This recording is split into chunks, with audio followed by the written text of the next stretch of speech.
Broadcasting live from Urban Cigar Lounge, 601 Main Street here in Daytona Beach, Florida, it's the Hail Wildcats Gridiron Show. Gridiron Gang, it's game time. Let's flip the switch and do this.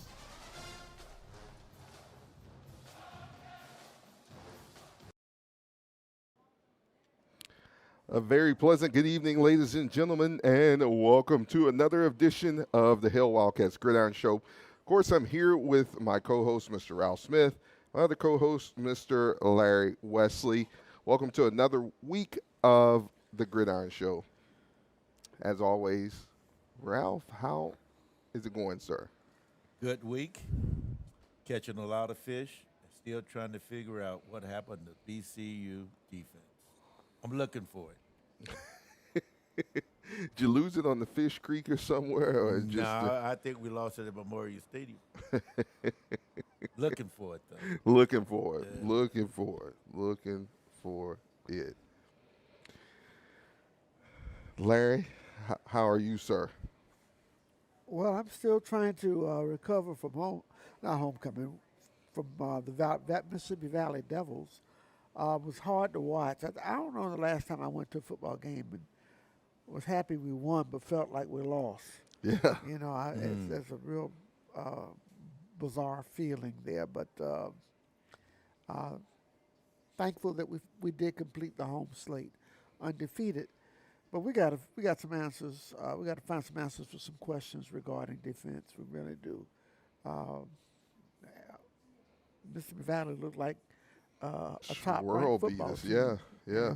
We had no clue to stop them. So, yeah, we won, but I think a lot of it is how you win, which makes you determine how you feel about a game. So, happy to get the W, but, man, we got to play better down the stretch these next 3 games. And that's not to take anything away from Mississippi Valley. They played a great game, but – you know, while you're at home and that's your final home game of the season, you expect to, against coming in at 1-16, you expect to, as Ralph said on the show last week, like, oh, Cam, you probably won't get a lot of playing time.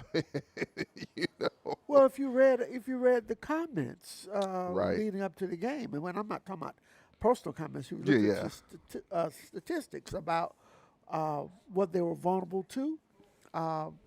Couldn't stop the run. You wouldn't know that against us Saturday. Not much offense. You wouldn't know that against us. No. Because they did anything they wanted to do, and that has to be concerning. It really does for people in Wildcat Nation. We haven't played really well the last 2 games, if we're really honest. No, Yeah. So we gotta correct that. Definitely have to correct that and get on the. See, I thought when we played Southern, we had peaked and everything was clicking. And like Larry just mentioned, it appears that we're going backwards instead of going forward in terms of our development. On both sides of the ball, or? See, I think the ineptness of the defense throws the whole team off. Throws everything off. Yeah. I really do think that. Because you have to compensate for, Exactly. You almost have to play offense and defense on offense. And that's like, hey, we're playing defense by trying to keep the ball away from their offense because our defense can't score. To grind it out, you're not throwing, home run balls and everything. Because if you, and we'll get to this later, if you take it from like the kickoff, it was like we were going to run away with it, at the kickoff. But we were undisciplined because if you look at the penalties we amassed on defense, just dumb stuff, body slamming people, and right. We prolonged. Like they needed help. We prolonged some drives for them. We did. By giving them yardage. And that's not sound football. That's not discipline. That's not how we've been playing. And so I'm really concerned about that. Offensively, we got to get better play at the quarterback position. We really do. Cam is doing a good job for us, but you got to run the offense. You got to take what the defense is giving you and and not look for the big play all the time. Right. Check it down. And we've been impatient. We've not done that. And we've got to do a better job. Like I said, everything's in front of us, but man, we got to find our mojo back to when we were playing Southern these next 3 games. We've got to play a lot better in all phases of the football game. Right. You know, you haven't made it yet to where you're trying to get to. So, you know. Well, the old adage, can you handle success? Right. And you know, we got sort of exposed a little bit once our offense started to bog down. It gave new life to both Pine Bluff as well as Mississippi Valley, and that shouldn't happen. Our offense should always be well oiled. If we run the plays and execute what the coaches are asking us to execute, but you got to play within the scheme, and that's what we got to deal with. Yeah. You know? So it'll be interesting to see how we look Saturday. Maybe getting us away from home and getting us on the road. Maybe that's what does it for us. Right. But we're going to have to play much better to win at Grambling. Yeah, you're going to have to. I mean, if you want to, because the word is win out, right? So, of course. you know, that's what you got to do. You got to do, and you can't get tripped up by anybody. And, you know, lo and behold, as we've said before, we've always said, you know, Grambling typically beats Jackson State, you know, in years past. And, you know, I'm sure going to Las Vegas, they didn't factor that in, that they would lose. One loss for us the rest of the way is, you know, you can kiss those hopes goodbye. You have to have a lot of things to help you out, but you don't put it in anybody else's hands. But it starts, Daryl, with playing better and being attention to details. Yes. You know, yes. that's what it begins with. And we know how this offense looks when it's humming.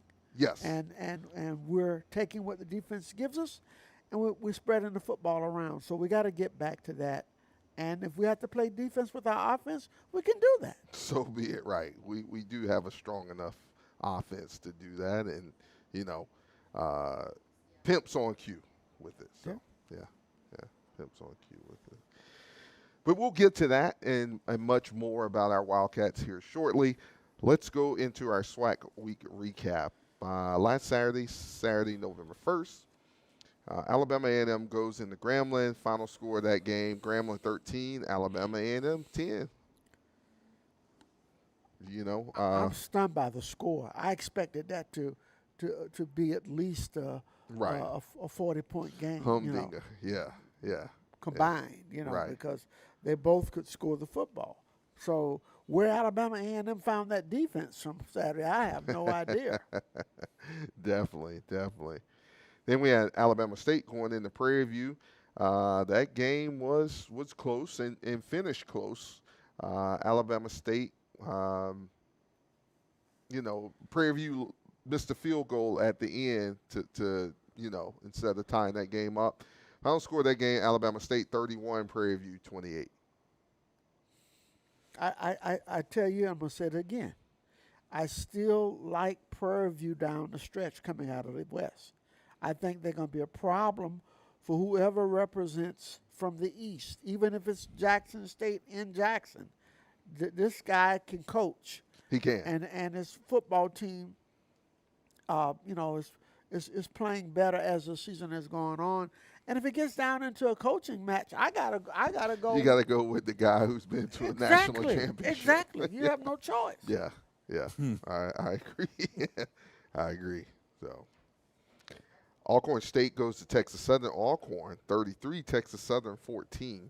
I think that's kind of surprising because after the Valley game for Texas Southern, we thought Texas Southern, But since then, they've been on the rise, but also Alcorn State, has been on the rise also, and they go into Texas Southern and knock them off with a big victory. Well, you never know which Texas Southern you're going to get. That's the big thing. They get up for certain games, and maybe you can write that on everybody's epitaph. I don't know. But that did surprise me, particularly with it being in Houston. Right. Because I thought that they had turned the corner. But on any given Saturday, you got to play your best ball. You got to play the game, and you got to come. You got to, like you said, you got to come every week ready to go. That's it. And if you lay down and think you got somebody and anybody, then it could show out on you, Absolutely. and that's kind of what we went through Saturday. Yes, Yeah, definitely. that's kind of what we went through Saturday. So then Southern goes into Arkansas Pine Bluff. Arkansas Pine Bluff 40, Southern 21, and we can say what we want about Southern. We thought they were possibly figuring it out with their close losses since Coach McNair took over, but we also saw this Arkansas Pine Bluff Golden Lion team was a team. It was a good team. Yeah, It was a good team. Yeah, It's a good team. They're on the up and coming. They remind me of us, but they Yes. got a defense. yeah. Okay. I would got that right I on would the just head, like to Larry. say they got good defensive coaches. That and the receiving roster is really good. They know what they're doing with that football. Yeah.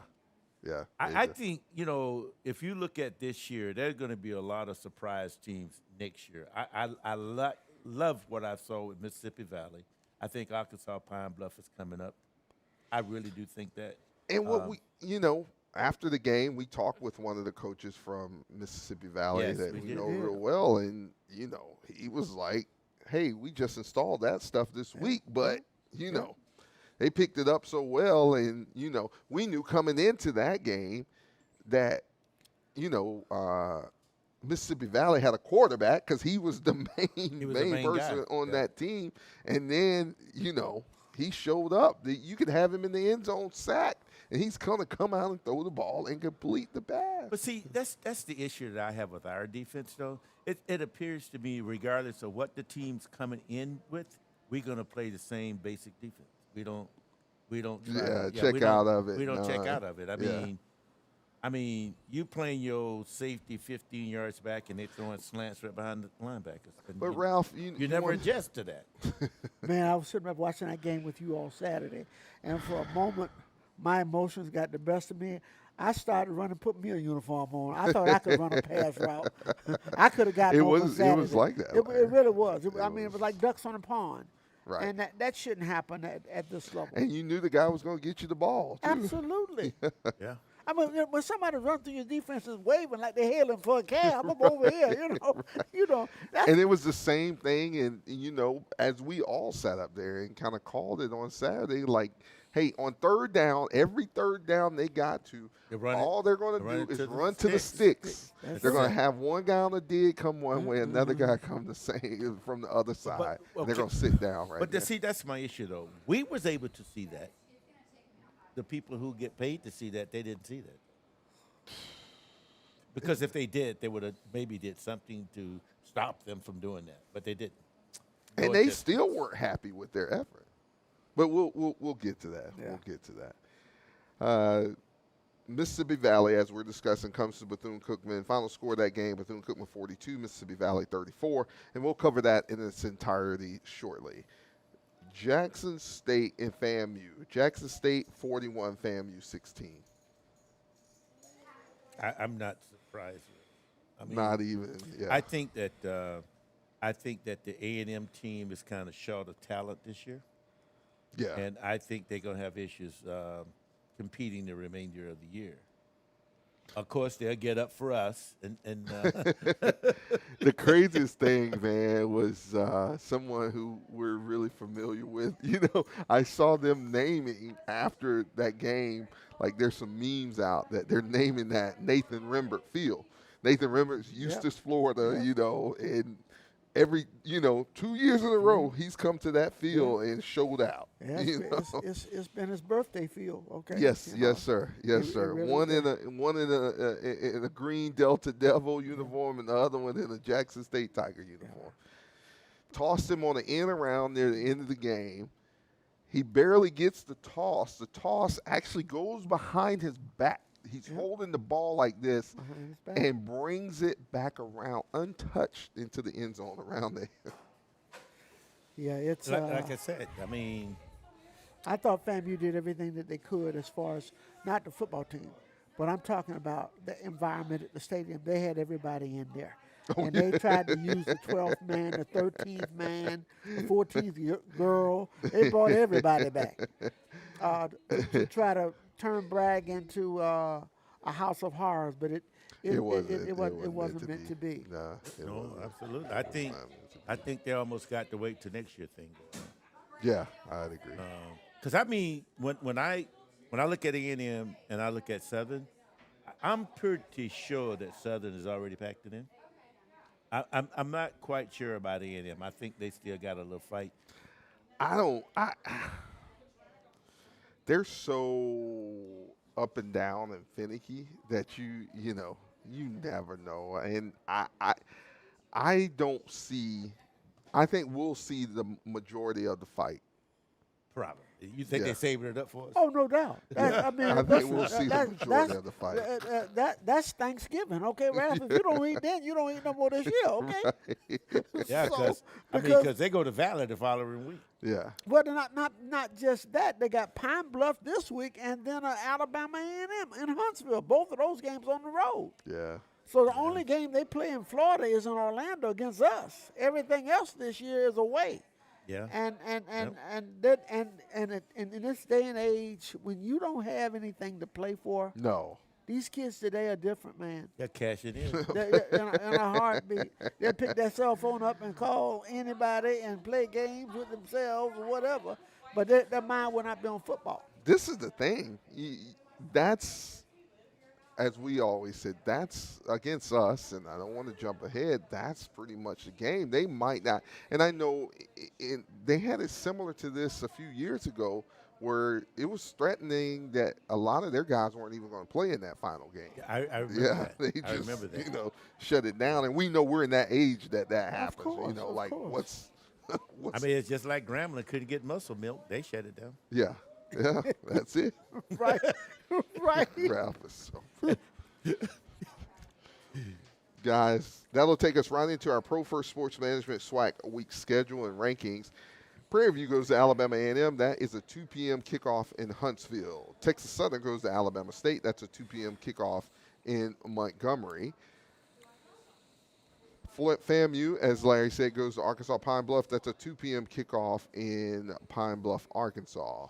Our Wildcats go to Eddie Robinson Memorial Stadium. That is a 2 p.m. Central Standard Time kickoff, 3 p.m. Eastern Standard Time kickoff there in Grambling. In the hole. In the hole. There was I don't want to say it's a meme. There's a post out that's going through the SWAC, I wish we just leave some stuff alone and kind of, Oh, yeah. What's the post? I tell you. I don't want to even talk about it because the people who are talking about it are kind of right. It was, You might as well share it. Obviously, I've heard I'll show it to you, Ralph, and it's Ralph, it's way off. Okay. Yeah, it's like, really, we couldn't, But it's typical SWAC, okay? Okay. I don't need to hear Very anymore. typical SWAC. I don't need to hear anymore. I mean, it's like, Typical SWAC. It is. I don't need to say anything other than No, you don't. So, Jackson State goes to Mississippi Valley State. That's a 2 p.m. kickoff in Itabena. Southern goes to Alcorn. That is a 3 p.m. kickoff in Lorman, Mississippi. As far as the FCS computer rankings in the SWAC, coming in at number 37, Alabama State. They were previously 42. Jackson State comes in at 38. They were previously 45. Grambling State comes in at 45. They were previously 38. Prairie View comes in at 64, previously 24. Our Wildcats come in at 75. We were previously 65. Texas Southern comes in at 95. They were previously 59. FAMU comes in at 99. They were previously 94. Alabama A&M comes in at 103. They were previously 102. Arkansas Pine Bluff comes in at 108. They were previously 116. Alcorn State comes in at 121. They were previously 127. Southern comes in at 125. They were previously 121. And Mississippi Valley rounds it out 129, and they were previously 129. They weren't 129 Saturday, I can tell you that. No. Not in Daytona. No, not by a long shot. Nah. Suckers walked away from here with 500 yards. Yes, sir. In the SWAC football rankings in the East, Jackson State comes in at 4-1, 6-2 overall. Alabama State comes in at 4-1. They're 6-2 overall. Our Wildcats come in at 4-1 in the conference, 5-4 overall, and all of us are currently tied for number 1 in the East. FAMU comes in at 2-2 in the conference, 3-5 overall. Alabama A&M comes in at 1-4 in the conference. Overall, they're 4-5. And Mississippi Valley State rounds out the East, 0-4 conference, over 1-7 overall. And in the West, Prairie View comes in at 4-1. Overall, they're 6-3. Grambling State comes in at 3-2. Overall, they're 6-3. Texas Southern comes in at 3-2. Overall, 4-4. Arkansas Pine Bluff comes in at 2-3. Overall, they're 4-5. Alcorn State comes in at 2-3. Overall, they're 3-6. And Southern comes in at 0-5. Overall, 1-8. So, yeah, that's our SWAC rankings. So, yeah, that's kind of, and those are our own fans. So, oh boy, that'll take us right in time into our Bethune-Cookman versus Mississippi Valley State Delta Devils recap. This past Saturday, we'd still cap off our home stand. Win all of our home games there at Larry Kelly Field, Daytona Municipal Stadium. We win a battle over Mississippi Valley State, 42-34.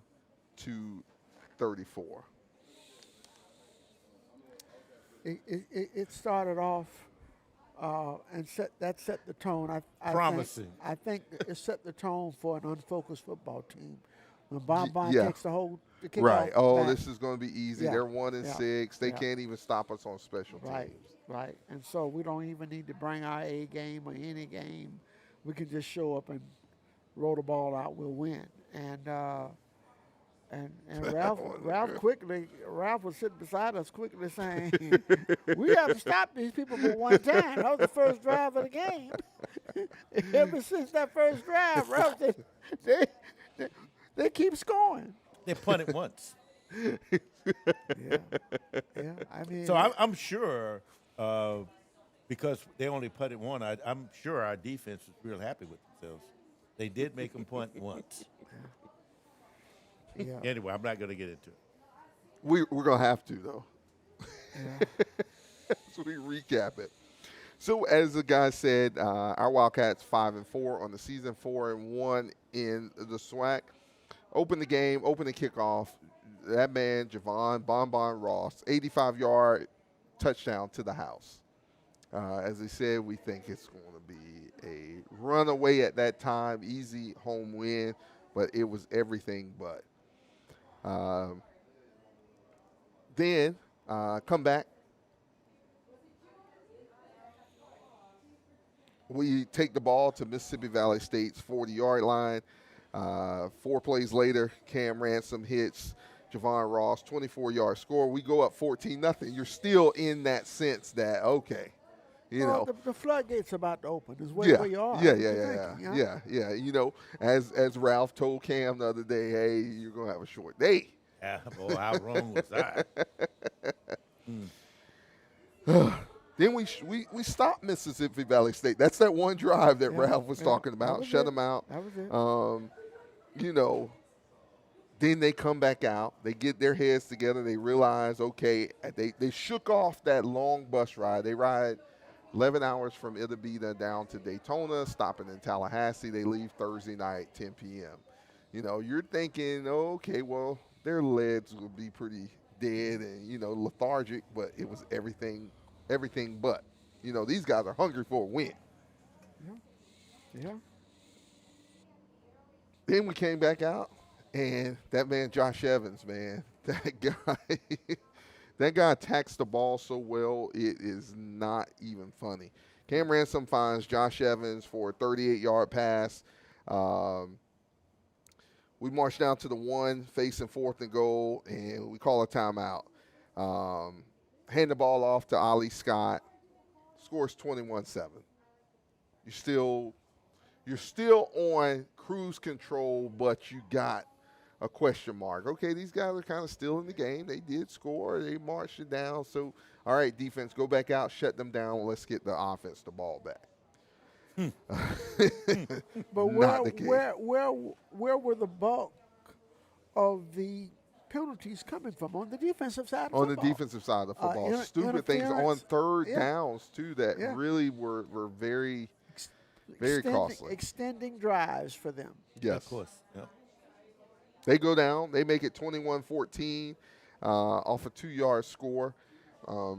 Quarterback rush by Josh Brown on our Wildcats. We come back down. We start on our own 23-yard line. Malik Huggins rushed for 19 yards. We get a Delta Devil. They get a penalty. We go in their territory. Then we come down, hit Lorenzo Jenkins for a 21-yard pass. Cam Ransom rushes, gets the ball down to the 5-yard line. Then Cam runs it in himself. 28-14, you're still not breathing to 100% capacity because it's still a 2-score game. Like, you can't quit because you've seen what their offense can do to you.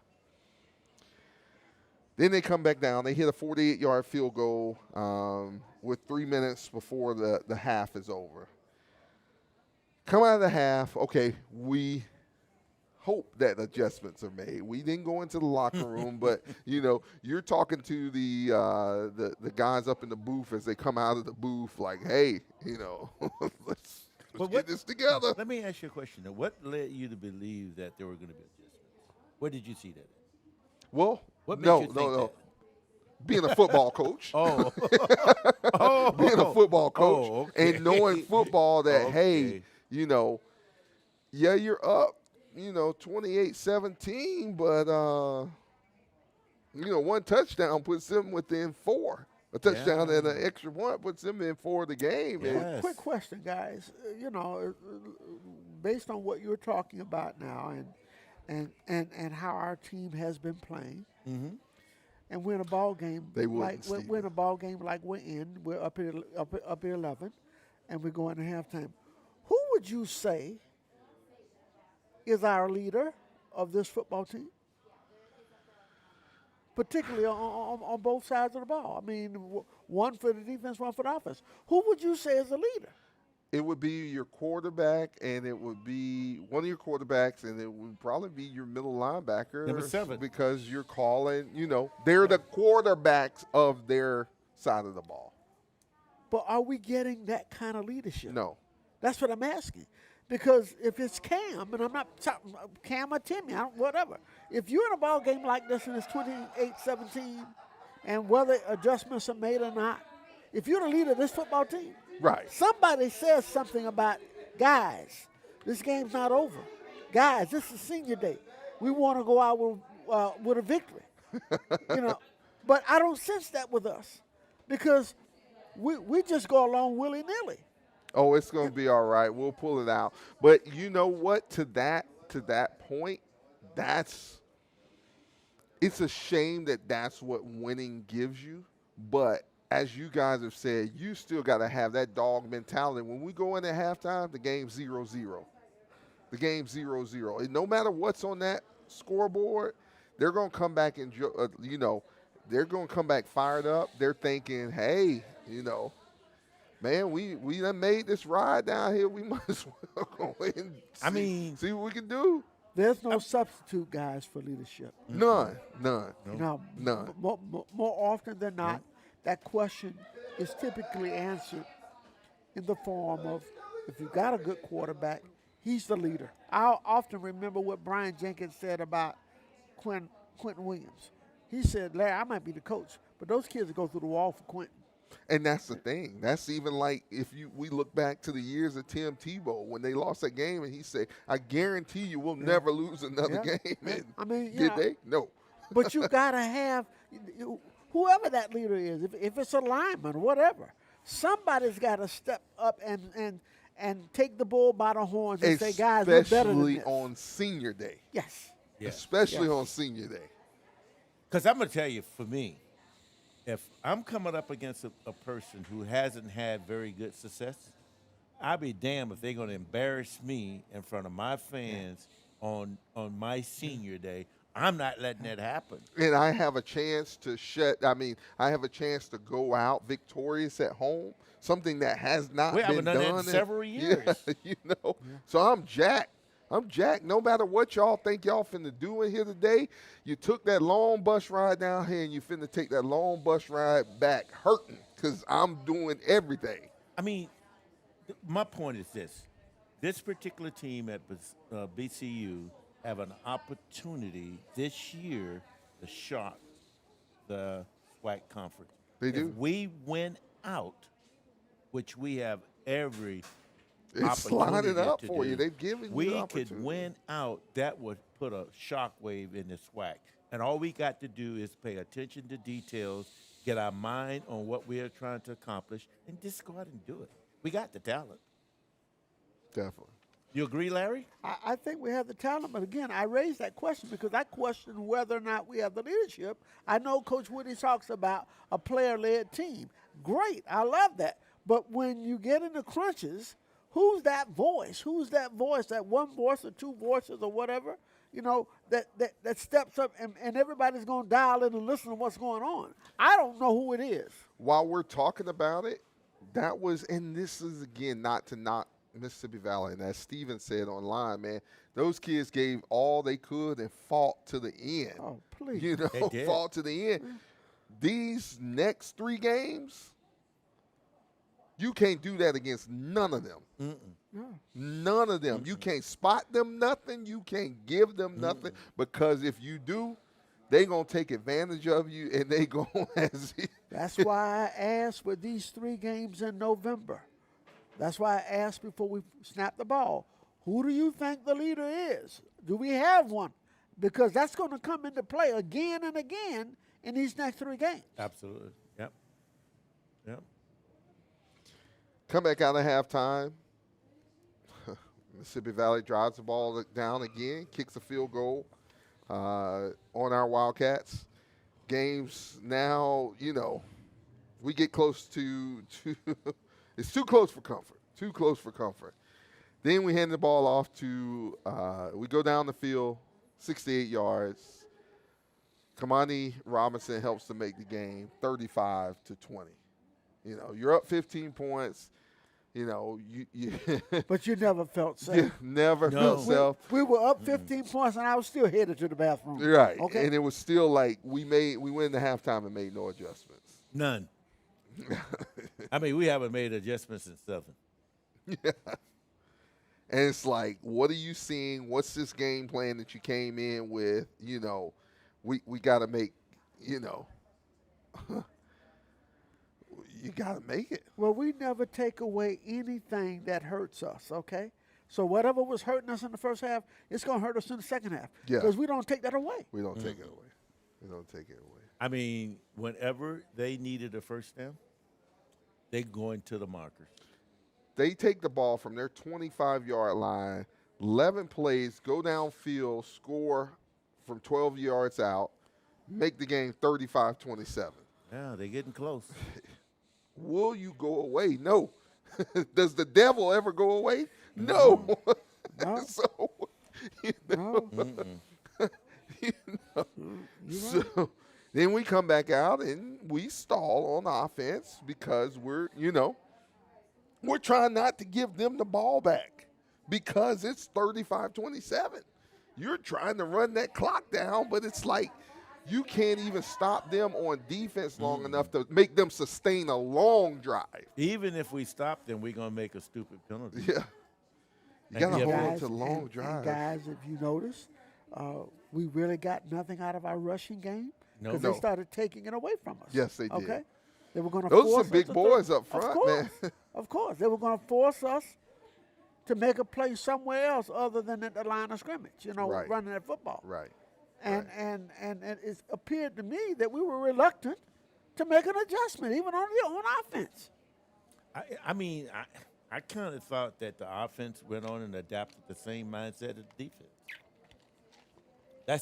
That was my opinion in the stands. Well, it seemed that way, but again, it comes down to they almost had to play defense, but now Mississippi Valley State got the momentum. We're 1-6.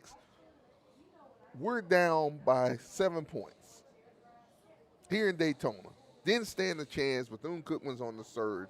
So let's just stay at it. Coach Buckley had those guys believing and fighting. Yeah. And they're jumping up and down on the sideline. I mean, the fans are standing up, clapping and everything. What's going on here? Yeah. They're getting ready to take over our stadium. Yeah.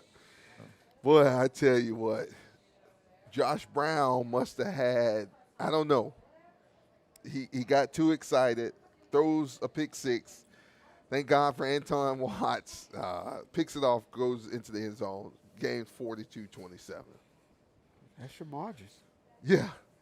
You're like, okay, now the defense has finally done something to help the whole team out. You think?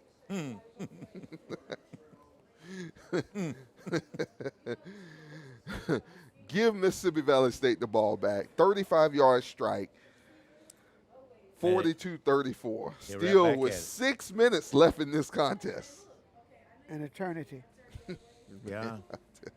Because we're gonna do a quick 3 and out, and they're back at it again. And now everybody's having flashbacks about Clark last year. That's right. It's everything is coming back. That's right. Full circle. That's right. If we're in trouble if that team knows how to win. And that's why we're saying that was the only problem with them. They didn't know how to finish.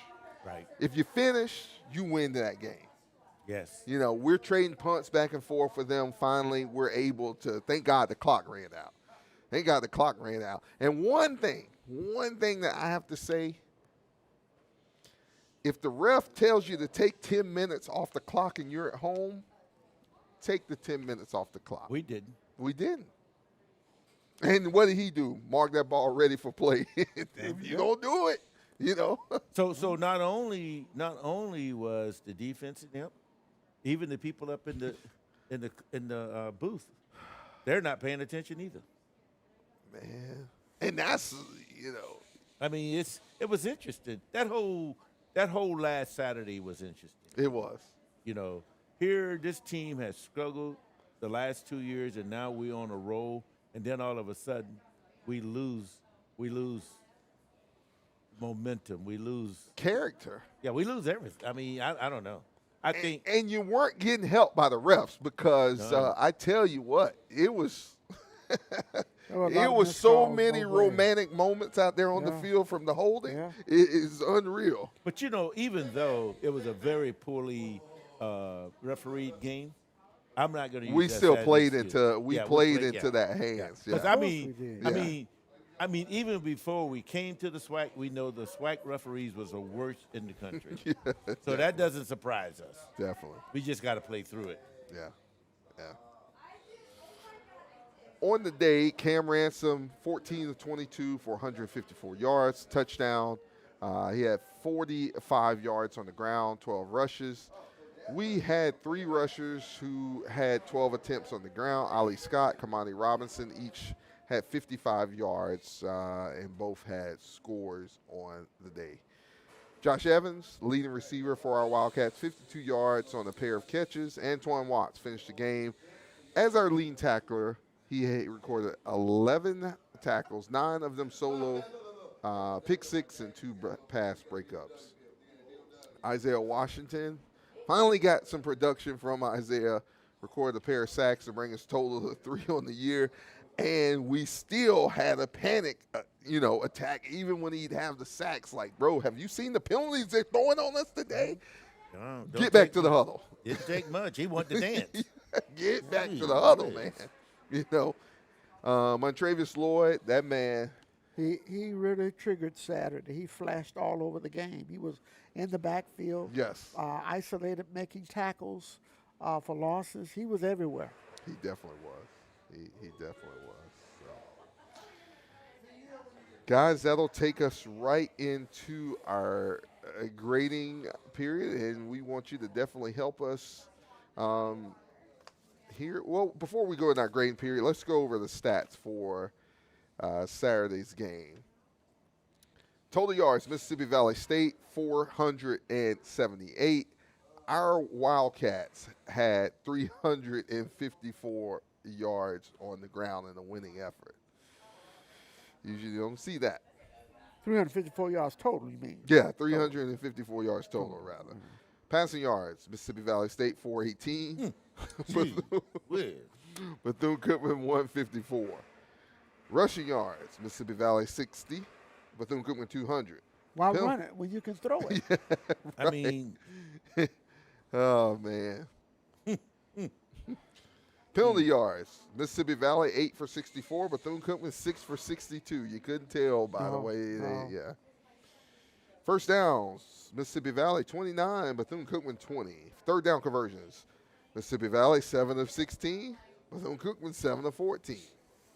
Fourth down conversions, Mississippi Valley 1 for 3, Bethune-Cookman 1 for 1. Total time of possession, Mississippi Valley 32-14, our Wildcats 27-46. Yeah, we will throw those stats away. I would. I mean, you got a team that gets 418 yards passing. And if you're a defensive coordinator, you got to go and look in the mirror. You got to, Ralph. Because if you look in the mirror, you'll know who the problem is. Right. Yeah, okay. Right. There's a song about that, right? If you look in the mirror, you're going to be like Cinderella. It's going to break. Okay? I knew he was going to come back. He said it's going to break. You know it's going to break. You know, that's not happening. At all. So, yeah, I agree, Jerry. Jerry, A+ to Valley's quarterback, Josh Brown. You know, that kid, he's originally from Camden County, which we know we have a Wildcat coach in there. He did not coach him. Travis didn't coach him, but, you know, very familiar. So he comes from a program that knows how to win. He knows how to win. So how the hell he get away? I was about to say the same thing. Well, him and his brother are there, so I don't know if it's a package yet. He was at Shorter previously before he went to Mississippi Valley. Oh, okay. So he's a junior. Yeah, he's a junior. His brother's a freshman defensive back. Yeah. So before we get to the grading, we got a question. What's the fishing forecast for Lake Tahoe next weekend? Reggie, we'll get to that later, buddy. Big homie and G Boogie. Oh my goodness, Reggie, the action is not at Lake Tahoe. Hey, I tell you what, Reggie, if you bring that officiating staff to the lake with you from last weekend, we'll tell you. Because we're going to draw on every one of them. Guys, let's go into our grade period. Let's go quarterbacks, Ralph. Quarterback, and we're including headset. So I'm going to give our quarterback a C+. Give me your reason if you have one. Not saying that, you know. Well, I'm going to say this, and it doesn't amount to a hill of beans, but I think what really threw us off when he came out with the rag on,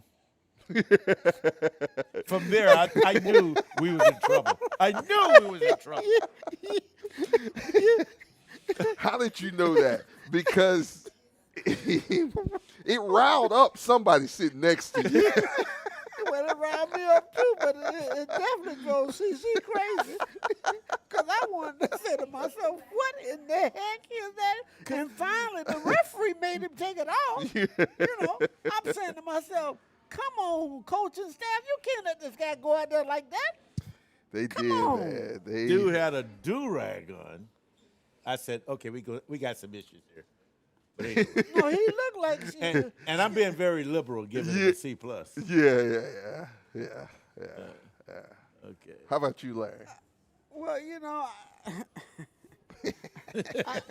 listen, I think Cam has had a great year. But I've seen enough right now to know that when Cam is playing for Cam. Cam is playing for Cam. And not playing for the Wildcats. And he's making it about himself. And we want him to have a great year. He's a senior. So you say that's what the do-rag well, does? No, but the do-rag, when I said, well, who does that? You don't want looking like that? Nobody else out there looking like that. Truly. Oh, man, literally. So, I mean, we need to stay uniform with what we're doing. But I can't give him any more than a C, because part of what was happening to us offensively is that Cam has got to execute the offense. Yeah. When he starts playing hero ball, we're going to get behind the chains. Yes, that's what happened. I love the season he's had. Don't get me wrong. Yes, he's But had a great season. You're getting ready to play the 3 most critical games that you've played in the last 5 years, easily. Truly. But I don't know what to expect from us at quarterback. I really do not know. I know what he's capable of, but I you don't know also who's going to show up. I don't know who's going to show up. I really don't know. So the best I can give him is a C. And that might be a little high, but I'll give him a C. Ralph, let's go running backs. Okay, so even though we got 200 yards, I think they sort of shut us down at in the third and fourth quarter. Well, not only that, but, most of the year we were talking about how our offensive line was improved. We got to get to them yet.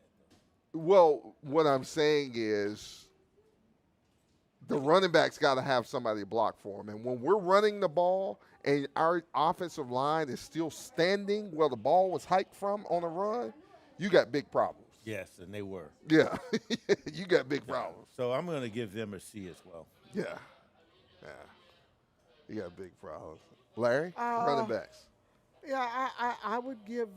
I think the C is about as average as you can get. I really. Yeah, but now we're going to talk about the headsets too later on, right? No, include them. You include that? Yeah, in each position you include them. Well, and then if you want to specifically, break a set of them, we can. Yeah, we need to because it was clear. Yeah, we didn't get the push we wanted to, but we didn't change anything. No. That's headsets. We didn't change anything. If I know what you're gonna run every play, yeah, and I know this is what you like to run outside zone, or you run at RPO, and we're gonna sit here and we're not going for any fakes. We're gonna be strong at the point of attack. That's what they did. We make adjustments off of that. We did not make an adjustment. Those guys are all big and physical and, well fed. Yeah, but they 1-6 too. And they had 11-hour bus ride. Yeah. Right. I mean, all the guys that's overweight, that should have warned them a little bit, but it didn't. It fired them up, actually. Maybe we need to pay for their transportation. I know we're grading. I know we're grading right now, but realistically, we've underwhelmed in making offensive adjustments the last 2 games. Yes, we have. Yeah. For whatever reason, we have not made the adjustments. And that cannot be the formula moving forward with these last 3 games. You got some pundits are saying that we just went vanilla because we didn't want them to see what we got. Well, I don't think you just went vanilla. I think, like I said, you're now having to do something that you haven't very much had to do in other games, and that's play defense too. And so play keep away from them. And then, just like Jerry just said, they got scholarship players over there too. And so if they stuff you on offense while you're trying to play vanilla for the defense, now we got bigger problems. Well, where's the creativity that we saw earlier offensively? Because it hasn't been there the last 2 games. Let's be honest. It has not been there, Daryl. It has not. I would say it's Yeah, maybe it's under the Christmas tree, but I haven't seen it the last 2 weeks. I keep telling you what the pundits are saying, Larry. But this is what I'm saying. Now, granted, guys, could you have, if the defense played like they should have played, could you have been up 28-0 in that game? Yeah, but if you coulda, woulda, shoulda. But that's what I'm saying. But I'm saying the offense can't play defense but too. I'm saying go ahead and score, make it a track meet. But we had opportunities and we did 3 and outs. We could have just went on and We scored. were not creative. We know that. But Daryl. that's what we're saying. You go ahead and score, and then you give the ball back, and they were doing it anyway with us trying to slow them down. So you're trying to eat the clock away to help the defense Man, out. I'm trying to. At the end of the day, they can have a clock. The clock is for losers. I'm trying to outscore these people. I'm not trying to give them no clock. The only number that matters to me is do we have one more number higher than their number? Exactly. In the win total. So that's what I'm looking at. But we have not. We got to be honest. We haven't dominated on either side of the ball. We have, but definitely we lost our creativity offensively. We sure did. We almost went back to the Joe Garbino offense. Literally. You could almost tell what we were going to do before we did. I do think to that point though, I still think one's on purpose. The last 2 years weren't on purpose. That was just what you're going to get. Yeah. So. But again, my point at the beginning of this is we have an opportunity to win out. Yeah. It's not a time to get vanilla, not a time to say, look what we have accomplished. Okay, but you still got more to accomplish. Okay, yeah, so we went undefeated at home first time maybe 10 years. So what? But it's about momentum. Yeah, and right exactly. now, I don't know whether we have momentum going into the Grambling game because I really don't see the shine that we had offensively early on. And a lot of that was design and play calling. Yes. It has not been there for whatever reason.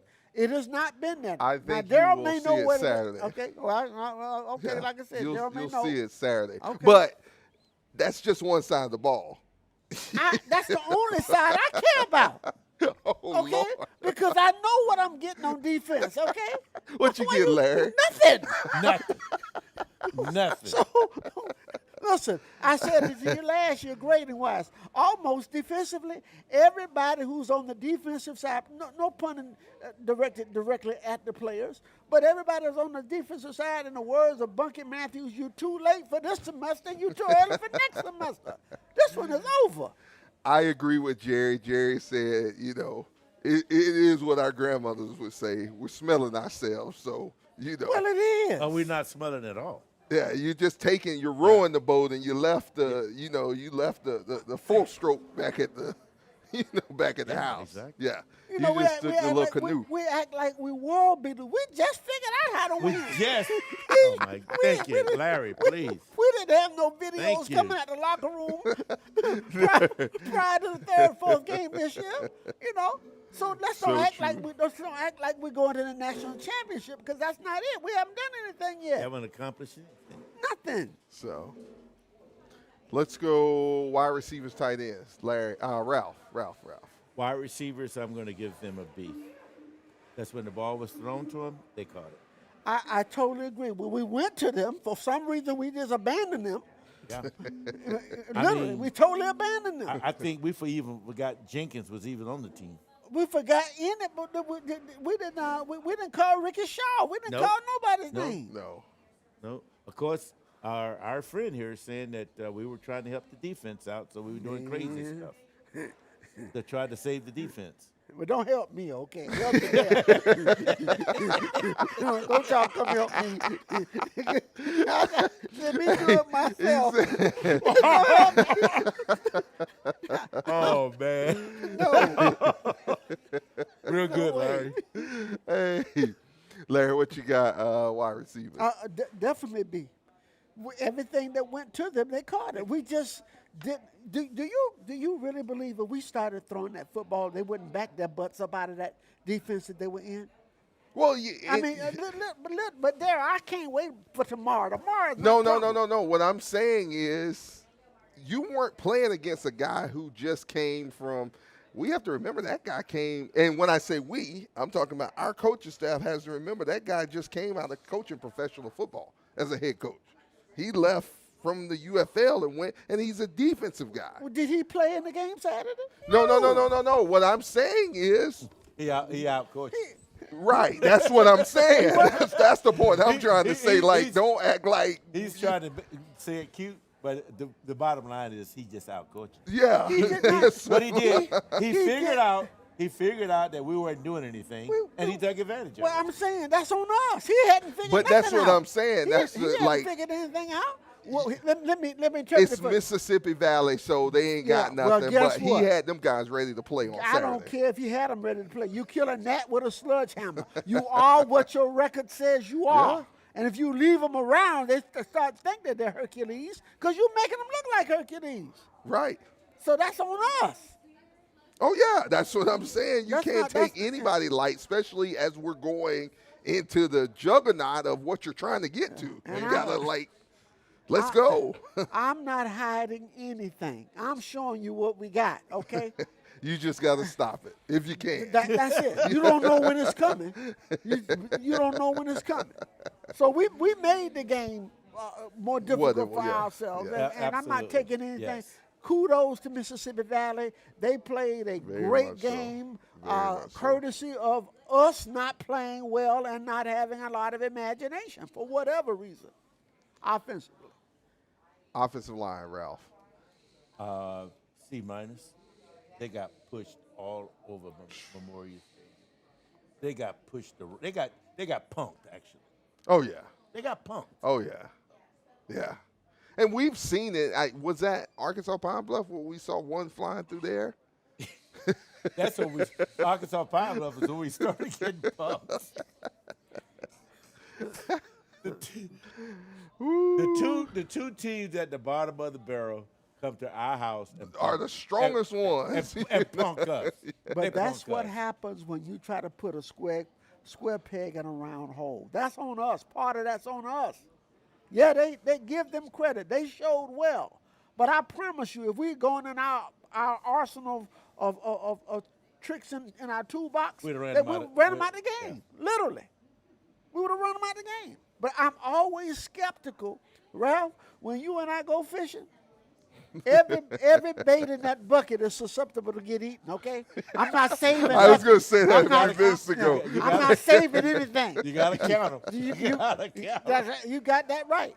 So the only thing that matters is how many fish do I have in that box. Yeah. At the end of the day. What you say, can you swim? That's it. You're going in there. No.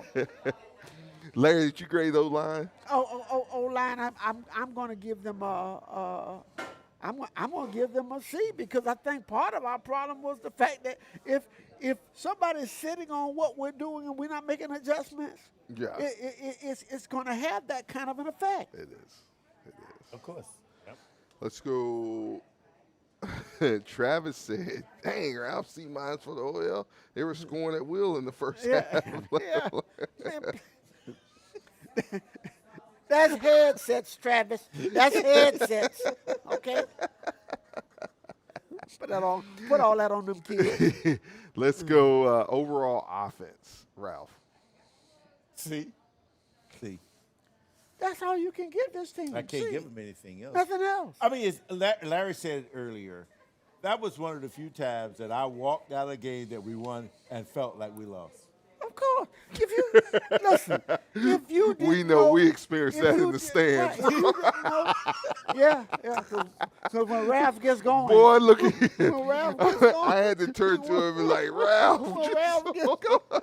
And then, you know what he was like? He was like at the end, he was like, you were scared too, weren't you? But you were scared. I just said, Ralph, let it play out, man. Let it play out, Ralph said, I ain't going to no more games this year. Ralph said, I'm done. Oh, boy. But if you didn't know any better and you picked these statistics up and you covered them up, there's no way in the world you would think that the 478 didn't belong to Bethune-Cookman. Right. There's no way. Right. So we make Mississippi Valley look, and I'll tell you what we did do. we created a problem for Jackson State next week. Sure did. We sure did that. Yeah, we did. We really because Mississippi Valley going to play them like no tomorrow. Yes, they are. Okay, but for us, like I said, I don't know who we are. I don't know what we're going to do. I'm hopeful and prayerful that we will find our mojo, but I'm real concerned at this particular point. You got what offense? Total offense. Total offense. Listen, I'm turning in C. Oh, no. That's all you gonna get out of me. C, because it was average at best. Let's flip sides. Let's go defensive side, defensive line, Ralph. C minus. You got a reason? 418 yards.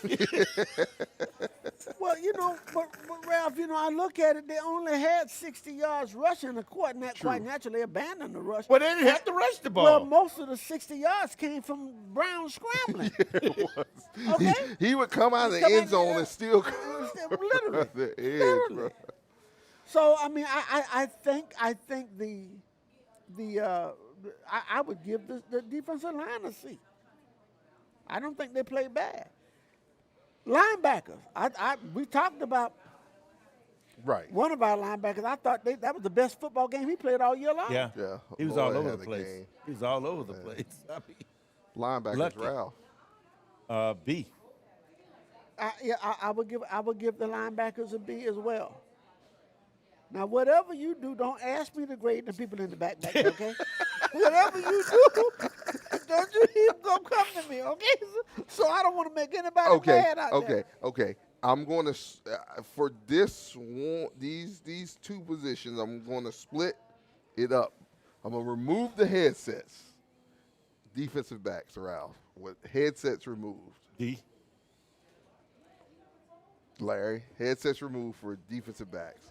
Corners. Let's go corners. D. D minus. See? I was the easy one. You got yours out Saturday. They didn't need to eat because they hugged everybody. Yes, sir. Saturday, they grabbed everything around them. And when they got really bored, they went and made a stupid penalty. And them boys still was catching the ball all day long. With his hugged on them. 7-11. They were always open, okay? Everybody was open. 7-11. And it was the same plays. They same thing. Same exact plays. What we say, God, Lee, they standing back there on LPGA. Oh, my God. One time, one of the safeties went back. I had to look at the clock to see if it was fourth down. I thought he was going back to field the punt. He was so far away from the line. Look, I'm not going to call a name and I'm not going to say a number, but Valley had spotted this number out, and they knew anytime they need clutch yards, whoever this guy was guard, that's where they were going to throw the ball. Larry knew what I'm talking about. I know who you're talking about. And it's still going, too, because I seen that number get dog walked yesterday. You watch scrambling. They're going to find, I'm not going to say the number, but they're going to find where he's at. 1, 2, 3, 4, 5, 6, 7, 8, 9, 10, 11, 12. They're going directly at him. Yes, sir. He haven't defended anybody since we played Edward Waters. Yep. But I think he has good ability. I just really wonder what's going on between his head right now, because sometimes you can get shell shocked. They're in there, because like I said, after the reaction yesterday when he got dog walked, it was just like, a lot of head shaking and like the look. Wait till he get to the hold on Saturday. Yeah. Hold on, wait. Come over here and see me and sit by me. But Steven. I won't say that on the air, man. But yeah, with the cream and all. But I'm going to say this though. I mean, a lot of our issues is not necessarily our players, because I think we have a lot of talent. It's a scheme that you put these guys in. That's why I removed the headsets from that one. Yeah. Okay, now go headsets. Headsets for defense? Backs. F. No question. I mean, what else can you give them? Throw away all the other alphabets and give Listen, them F. If they took our defensive backs and went to the Daytona Beach Police Department with our defensive backs, they would call them peeping Toms. Because they've been looking at everybody, every bedroom window, they looking, they only person they can't see or who they got. Because they unbelievable the way that they're getting beat. Because they're constantly peeking. Your man. Right. Do your That's job. what you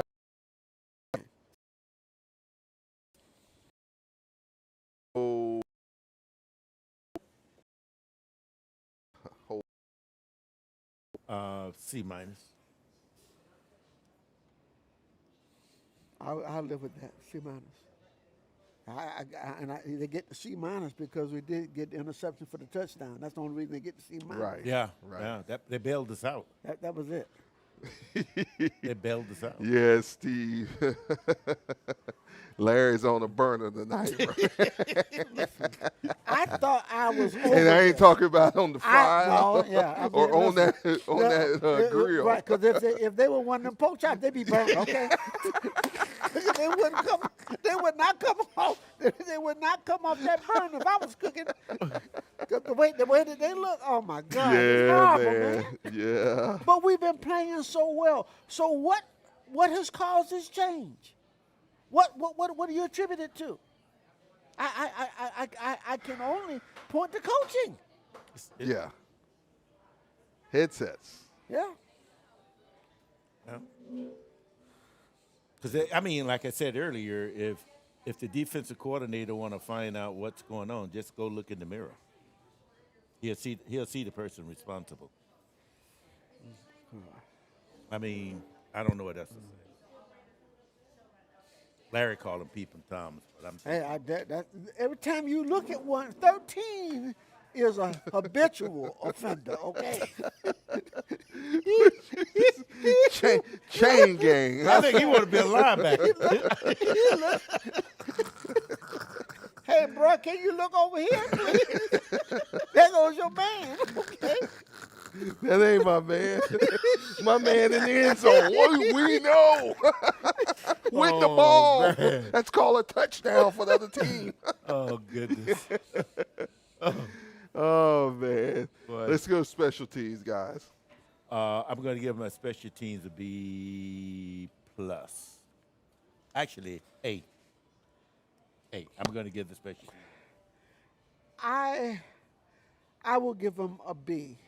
I didn't like our punting game. We got a good punt off at the end, but for the most part of the game, we didn't punt the ball real well. Now, we got it out. We didn't get anything blocked, but for distance and average, we didn't do a whole lot. You know, I don't think that kid ever gives you the distance. Well, he every now and then, when we had to have one the other day, he hit one, a spiral, turned it over, and sent it in the end zone.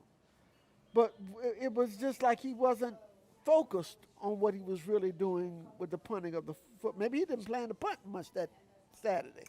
But I'll go with I would have looked at the statistics coming in. I would have thought he would have had the short day. Okay, not so much Cam, but I'll give him a B. Copy that. Overall team. C for me. C for me. C for me. I can't give anything but a C. We're probably going to get the call at the end of the show and say, man, y'all was talking about me on the show because there were so many C's. Look at Oh, you talking about Black Tony. Oh, my goodness. No, we weren't talking about you, bro. Man, Oh, man, I tell you. I just hope and pray that Saturday is a different day Yeah. with a different look. Should be. If it's not, we're in trouble. So, on this coming Saturday, our guys will go to the hole in Grambling, Louisiana, to face the Grambling State Tigers. Grambling comes into this contest 6-3 overall, 3-2 in the conference. As far as their stats on the scouting report, Grambling scores about 23.89 points a game. On the season, they've scored 215. Their opponents have scored 26.11, and their opponents have scored 235 total points. Rushing on the season, Grambling averages 147.9 yards per game on the ground, 146.4 for their opponents. Total rushing yards on the season, 1,331 for Grambling. Their opponents, 1,318. Passing, Grambling has attempted 241 passes, completed 144, 7 interceptions. Their opponents have attempted 241 passes, completed 149 interceptions. Grambling averages 168.89 yards a game passing. Their opponents 193.78 yards. On the season total, Grambling has 1,520 yards in the air. Their opponents 1,744. Total offense. Grambling has ran 564 plays. Their opponent 562. Average yards per game for Grambling, very important, 316.8 yards. Their opponents 340.2. Total yards on the season, 2,851. Their opponents 3,062 yards. Touchdown, Grambling 28, opponents 31. As far as penalties on the season, Grambling averages 55.44 yards per game in penalties. They have 57 penalties for 499 yards. Their opponents, 51 penalties for 398 yards. Average time of possession per game, Grambling 29 minutes, 55 seconds. Their opponents, 29:53. On the season, they have held the ball for 4 hours, 29 minutes, 17 seconds. Their opponents, 4 hours, 29 minutes, and 1 second on the season. As we said earlier, they average about 168.3 yards per game. They average 160 passing and 165.3 yards rushing per game. They have been pretty. They're about third down. Their third down conversions, they're pretty balanced. They're 35.9% on third downs. On defense, they have been able to get to the quarterback lately 8 times, forced 3 turnovers, and allowed about 175 yards this past week on defense. So they're very strong up front. They can generate pressure and turnovers, so our offensive line has to block their butts off. You got to block your butts off to be able to counter them. When they play well, they can control tempo. They keep the games low, and they can move the ball. They can do all of those things, but I think all that they can do, for me, depends on our creativity. What we do, right. Because if you're going to bring pressure, you can counter pressure. Right. With screens and bubbles, tunnel screens, get the ball out the quick game. If you hold it, they'll cause pressure for you, problems for you. Yes. So we're going to have to be very creative like we were prior to these last 2 games. What we have to do, you have to jump out on them and maintain that. They struggle to mount comebacks. They were able to pull that game out against after that big delay against Arkansas Pine Bluff. They were able to come back and scuffle that out. But if Arkansas Pine Bluff would have put them away like they had the opportunity numerous times to do to put them away, they would not have come back. And plus, many of the statistics offensively for them throwing the football came with the starting quarterback. Yes, who's out for the season. Yeah. So that handicaps them slightly, not having him. And if you saw the Jackson State Grambling game, you saw the kind of athlete that was or is. Right. And he definitely was the alpha that makes them go offensively. So I think when I looked at the score Saturday with Alabama A&M Grambling game being such a low-scoring game, that told me how much they missed him, Yes. because he is the straw that stirs the drink. Right. So we definitely catch them without him playing. Godspeed to the young man. I hope he's recovering and doing well because it was a very serious injury anytime you're carted off the field like that. But we've got to be A-game-ish. A-game, quick game, get the ball out, get the ball to your playmakers, make Grambling defend the entire football field. Jackson State tried to come in and pound them after their quarterback went out, and Grambling stood up to that. We just got to play Bethune-Cookman football. Well, we were playing up to Southern. Yeah. Not the game we played against Valley and UAPB. We don't want to play in a phone booth. We want to make them defend the entire football field. Yeah. I mean, and let our defense figure their own thing out. We can't be out there trying to save them. Right. We just got to score. Exactly. Let them figure their own thing out. I mean, that's what they get paid for. Well, I tell you what, if you score, it fixes all the problems. Okay. Yeah. We need to just score as many points as we can. I hope Coach don't have a friend on the other side, do we? No. Oh, okay. So, he gets kind of sensitive about running up scores. Ralph, give me your Alpha 1 staff at Bethune-Cookman versus a Grambling State game plan. Well, I think that we got to go in and play like we played up to the Southern game. I mean, our defense has to play exactly like I thought our defense have actually turned the corner when we played against Southern because we were running stunts, we were blitzing, we were on top of our game, and then all of a sudden we get out of that and we start doing some crazy stuff. So I just think we got to get back to where we were, and, of course, the season isn't over. We still got some business to take care of. We got to take care of this business on Saturday, and then go back to Mississippi and take care of that business. And once we get back to Florida, we know what we got to do when we get back to Florida. Peas and carrots, baby. Yes, Peas sir. and carrots. Yes, sir. Larry? Everything for me is about quick game. It's moving the football around, getting it to your playmakers. But most importantly, and I say this with a asterisk by it, we've got to get Cam to understand, Cam, you don't have to win the game yourself. Right. Just execute the offense. Take what spread the ball around.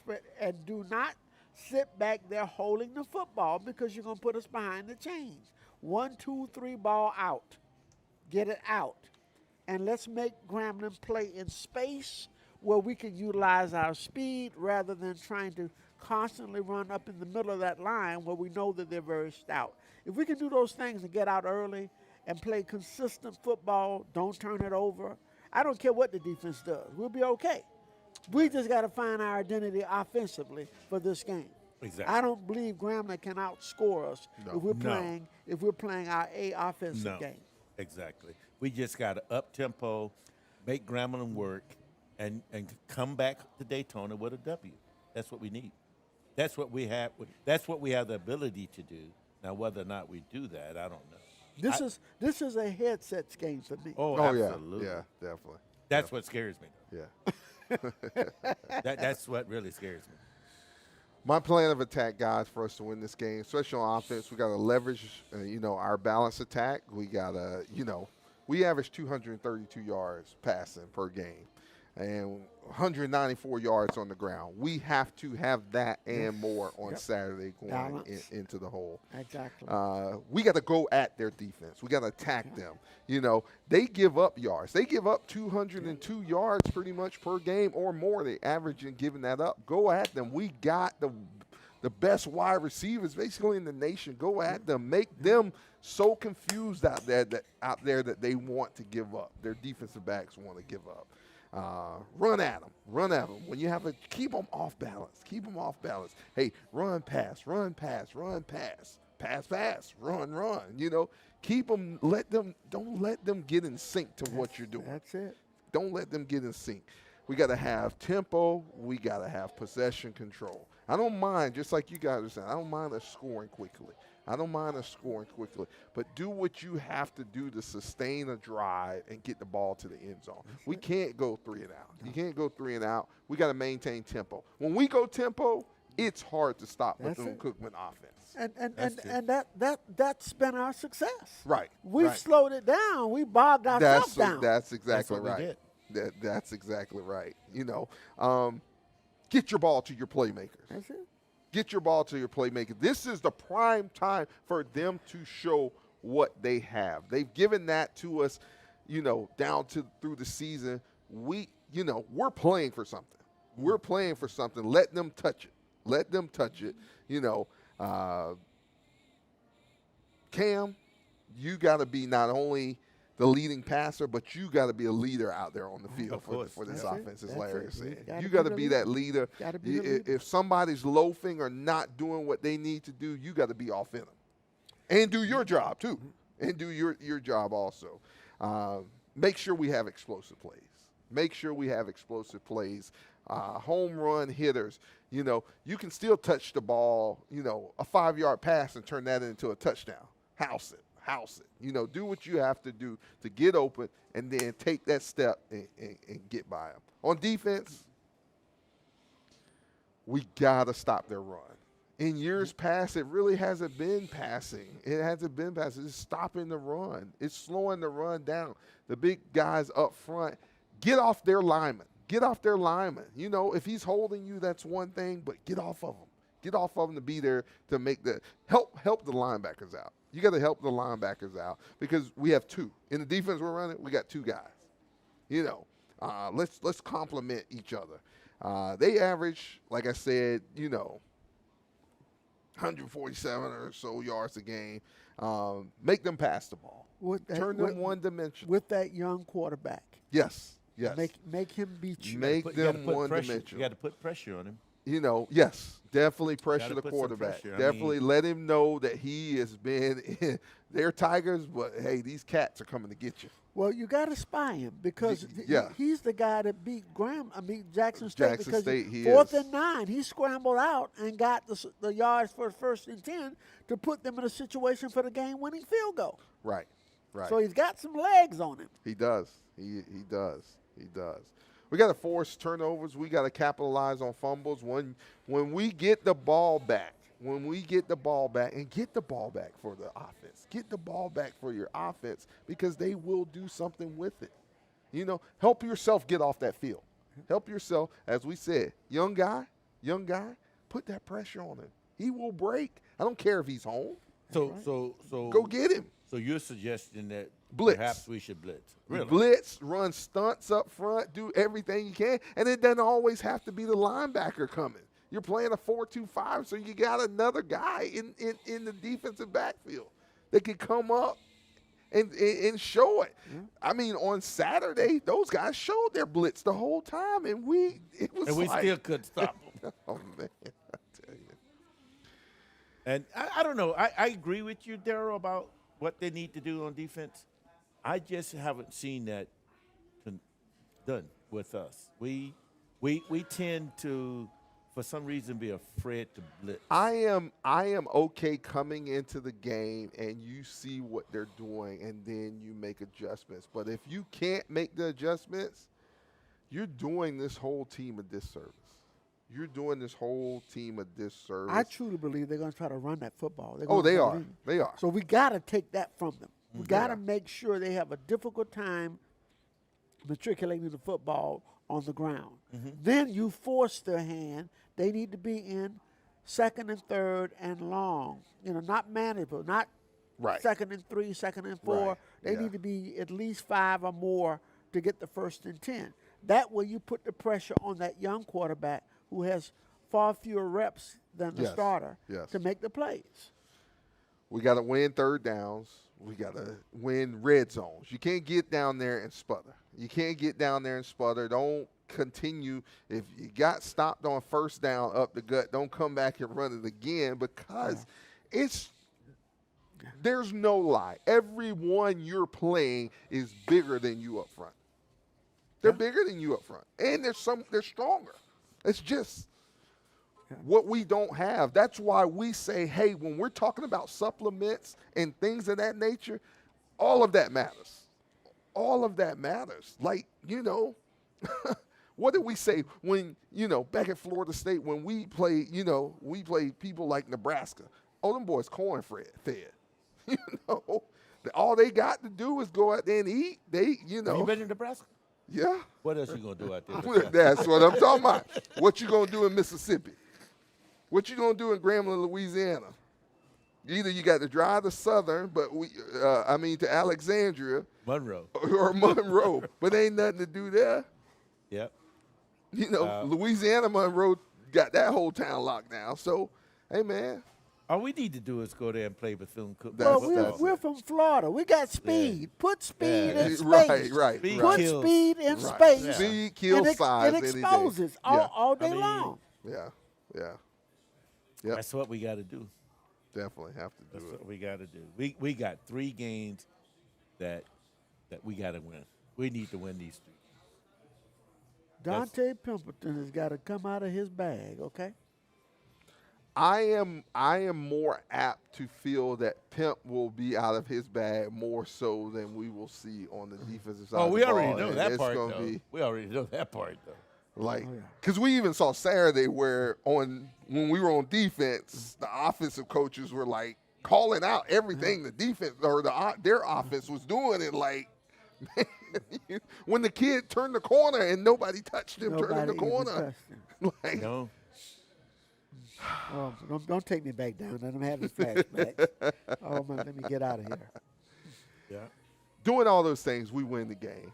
You know, I don't care where you're playing it at. You have the edge.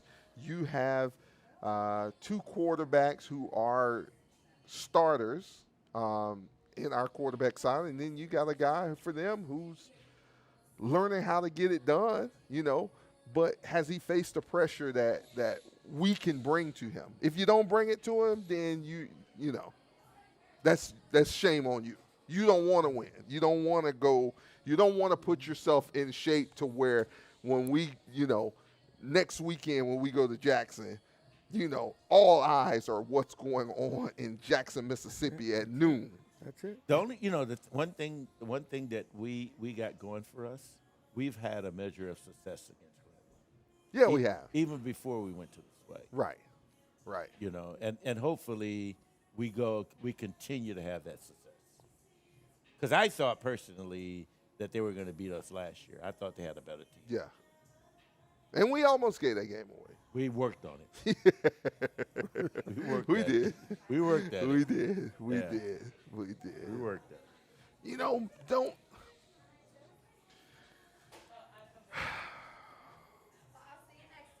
don't just make winning at home all you do. Yep.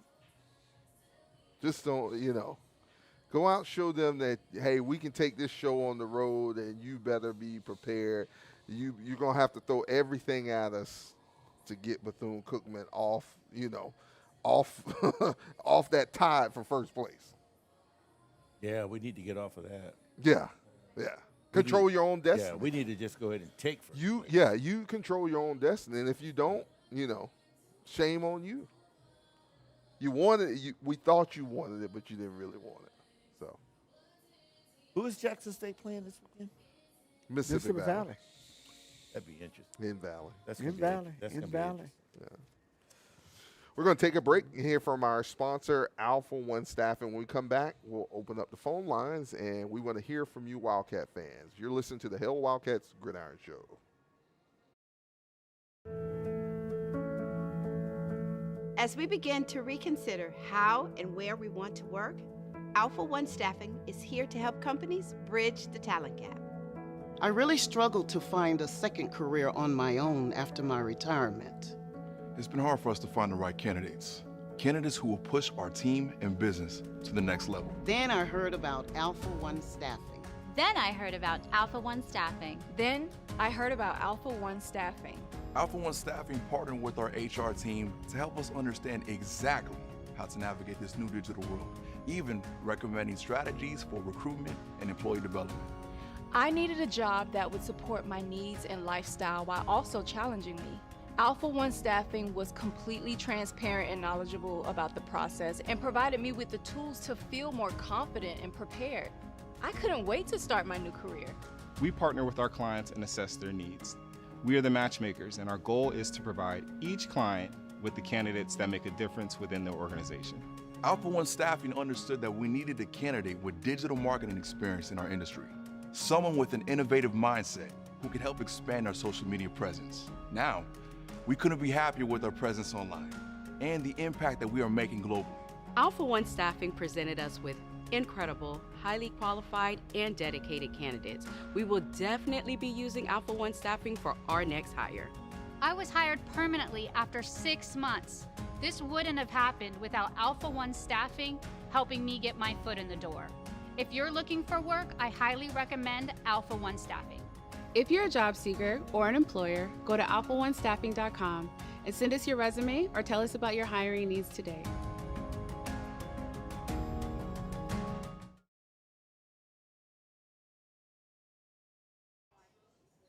We're back here on the Hail Wildcats Gridiron Show. Guys, we'll be talking with, hopefully we'll get quite a few calls in tonight, and you'll be able to talk to these guys. I promise they'll be nice to you if you call in. Yeah, we're through Yeah, we're through grading. We don't throw all the grenades. Yeah. No more grenades. Yeah. Hey, just, we're talking about possibly throwing a watch party on Saturday. The airlines have just went crazy the last few days. Tomorrow there'll be there's a federal mandate to kind of reduce flights in the air throughout 40 airports, Orlando being included. So a lot of those flights have been canceled. So we're looking at throwing a watch party. Location and time will be announced soon. So stay tuned to the Hail Wildcats Gridiron Show Facebook page and Hail Wildcats Gridiron Club website for more information, and we'll get that out as we get it. So we look forward to seeing you there if you get a chance to come out on this Saturday. That game kicks off at 3 p.m. Eastern Standard Time. So we'd love to see you there. So, absolutely. Yeah, love to see you there. Man, so much going on. We had quite a few Wildcats.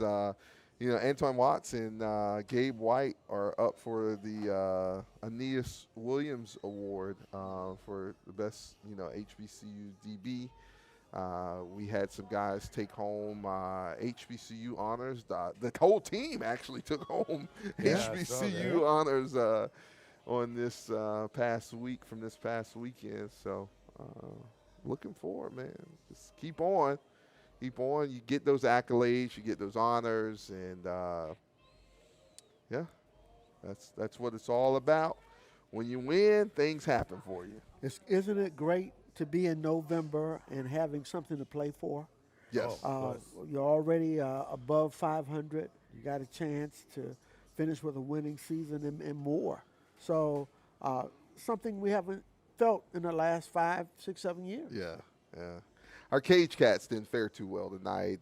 Final score from Coral Gables down in Miami, Florida. Miami Hurricanes 101, Bethune-Cookman 61. We had a couple of injuries in that game against Auburn the other night. We did. So a couple guys are out. Shorthanded, and then we still haven't seen Dr. Bradley yet, who is the preseason defensive player of the year. He didn't play against Auburn. I know he would have made a difference in that Auburn game. He is a stud athlete. So, I think we get a chance to see him at home on the 11th, I think it is, of November. Yeah. Men and women playing a doubleheader. Who we're playing? I think, who was it? The Coastal Carolina? No, not Coastal Carolina. Pull it up real quick here. I think I got it right here, Larry. Let's see. Yeah, trying to get to it myself. Probably be easier to just get to it this way. This is the fastest way for me. Boy, normally it pops right up. Right.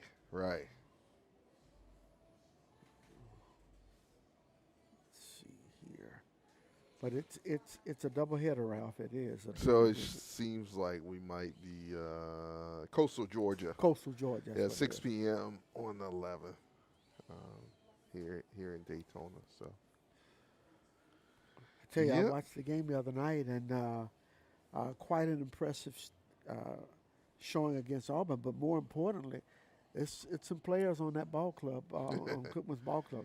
It is. Terrio Morris is worth the price of admission. I think he may wake up Jack McLaren and Bucky Matthews when it comes to more gymnasiums, because that young man can absolutely go. But the entire roster that the Coach Anderson staff has put together is exciting. So can't wait to see him at full strength as we move through the first part of the schedule. Definitely. So interesting to see. If you get a chance, come on out to Moore Gymnasium on the 11th. That's a 6 p.m. tip-off against Coastal Georgia. We'll now open up our phone lines, 386-287-1226, 386-287-1226. You can talk to the Gridiron Gang. As I said, they have calmed down. We've all calmed down, and we're breathing a little sigh right now. But yeah, my ginger ale has lost a little starch. Caller, you're on the Hail Wildcats Gridiron Show. Welcome. Good evening to you three. This is Chuck Hunt calling from Monroe, Louisiana. Hope it's safe to call. Oh yeah, it's safe because we're winning. So I had to throw that one in. Hey, don't! I'm telling you, don't win, and then we'll block your number. We'll block your number after Saturday, so you better go talk to Coach Joseph over there and tell him, man, I got another show that I love being on, and yeah. Now go ahead, Chuck, man. Glad to have you here. And I didn't even go to school. I didn't even go to school at Grambling. My folks went. I vested interest. I didn't go to school there.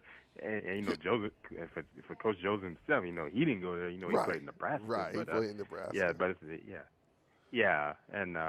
But guess what? Yeah, and that's something. I was at the game. My parents and I were at the game. I saw pictures Saturday. of you at the game on Saturday. Yes, sir. Yeah, we were there, and Frank Wilson was there. LSU's interim head coach. Yeah. His son is on the team. His son's on the team at Grambling. Quad Wilson. Yeah, they gave him a chance, because both of them, LSU and Alabama have off. They had those off leading up to their game, and gave him a chance to come and see. And he and Coach Joseph. Of friends too. They go back to they were both from New Orleans area. Yes.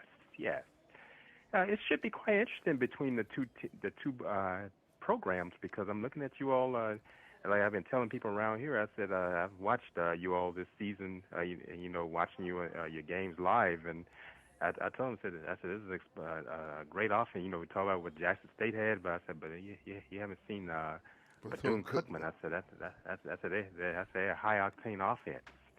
And it should be interesting to see how what they're gonna do. I know the secondary is probably be looking for with the pass and all thing. You just pass, but you all can mix it up on them. I've seen what is happening to Grambling in these games. I even watched them. I think about them watching them against Kentucky State. Kentucky State has a high-powered offense as well. Right. They do. Sure do. Wow. Ball game. It went overtime. Wow. It sure did. It went to overtime. And the head coach, Felton Huggins Jr., his father was my father's roommate at Grambling. My father's in the marching band. His father, Felton Huggins Sr., was on the baseball team. They're from Zachary, from Doug Williams' hometown outside of Baton Rouge. Yeah. Right. Yeah, he's a hot commodity, up and coming young coach who's going to be getting some interest in the coming days when the season ends, because he's certainly turned Kentucky State around. He has. In a short period of time. Sure has. And there are some openings out there. There are some openings out there. Yeah. I remember him when he played college ball in Hammond, Louisiana, at Southeastern Louisiana University. Okay, yeah. Robin Roberts. Very familiar with that. Yeah, the Lions. Yeah, that's where Felton Huggins played. Okay. Oh yes, and his name has been floating around for all these job openings coming on. You know, automatically do it, would float names around like like say, look at him for Southern or just any of these other schools that are coming up. But the question is going to be you three.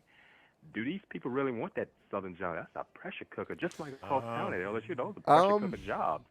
To answer, and I won't give any information away, yes, there are people who are very interested in that Southern job. It's always going to be, hey, I'd love to have that job, but if you don't really know that fan base, they are rough.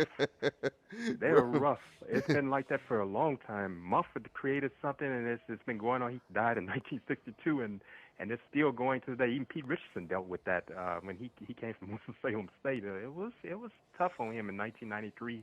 I watched it. I remember that era, and yeah, they didn't want him there, and he came and he gave him. That's why he stayed there so long. He had to continue winning, but when his things started fizzling out, they terminated him, and that's the way Southern operates. Yeah, even when they had one of the coaches couldn't beat Eddie Robson back in the 70s. I saw one was a guy who was working. I think he was working at Grambling during the time. Somebody who know quite well, and he said he heard the president of Southern during that time. He told him that was Charlie Bates. He said Jesse Stone was president. He said Stone told him your services are over right at the 50-yard line in the Superdome. Yeah. Yeah, that's what happened. He couldn't beat Eddie Robinson. Rough. Yeah, it was time to go. Yeah. Oh, Charlie Bates. I remember Coach Bates. Yes, indeed. Oh, yeah. Yeah. Yeah, they don't play about those coaches down there, and that's just and it's still like that to this day. And you know what happened? Grambling has fallen in line of being a pressure cooker. I think the Grambling Knights realized, they used to say, "Oh yeah, give them a chance, give them time." They don't say that anymore. Eddie Robinson spoiled them. Yeah. Oh no, Coach Rob spoiled them over there, and yeah, I said, and I told my parents, I said, Mom and Dad, I said, Eddie Robinson built a brand. I said, I think the Grambling Knights have come to their senses now. Hey, look, you built you're a legacy. Yeah, when you come in there, you got to be ready. That's just like, going into the Florida States and going into the Floridas. If you're not ready for that, yeah. Florida State, Florida A&M across the track from you. Yeah. If you love your family, you don't go to those places because no, you don't. You get the death threats. You get the, you know what I'm saying. And those people are serious about it, dude. And I think about Florida State, your alma mater. I think about Florida State used to be just didn't have, when Bobby Bowden came in and built that program, that expectation came up high because that school wasn't that type institution at one time. It was just a mediocre institution. Chuck, everything changed when they recruited Darold. No, yeah. I was still under Bowden. I was still under Bowden. It was just after that's all I remember with Bowden. And you know what? You three, I started thinking about it. People don't know about Florida State. FAMU is a legacy of Florida State. Started out, that was an all-female institution that went co-ed in the 50s. Yeah. And it took, they were mediocre until Bobby Bowden came there from West Virginia and built that program in the mid-70s. And look at what happened. And the expectation is high. And just like across the, it was always like that. FAMU, going back to Jay Gate, and I know they talk about Jazz Bird before him. And, you had that it runs high. Rudy Hubbard had to deal with that. Yeah. Oh, yeah. It's a pressure cooker right now up there, man. Oh, man.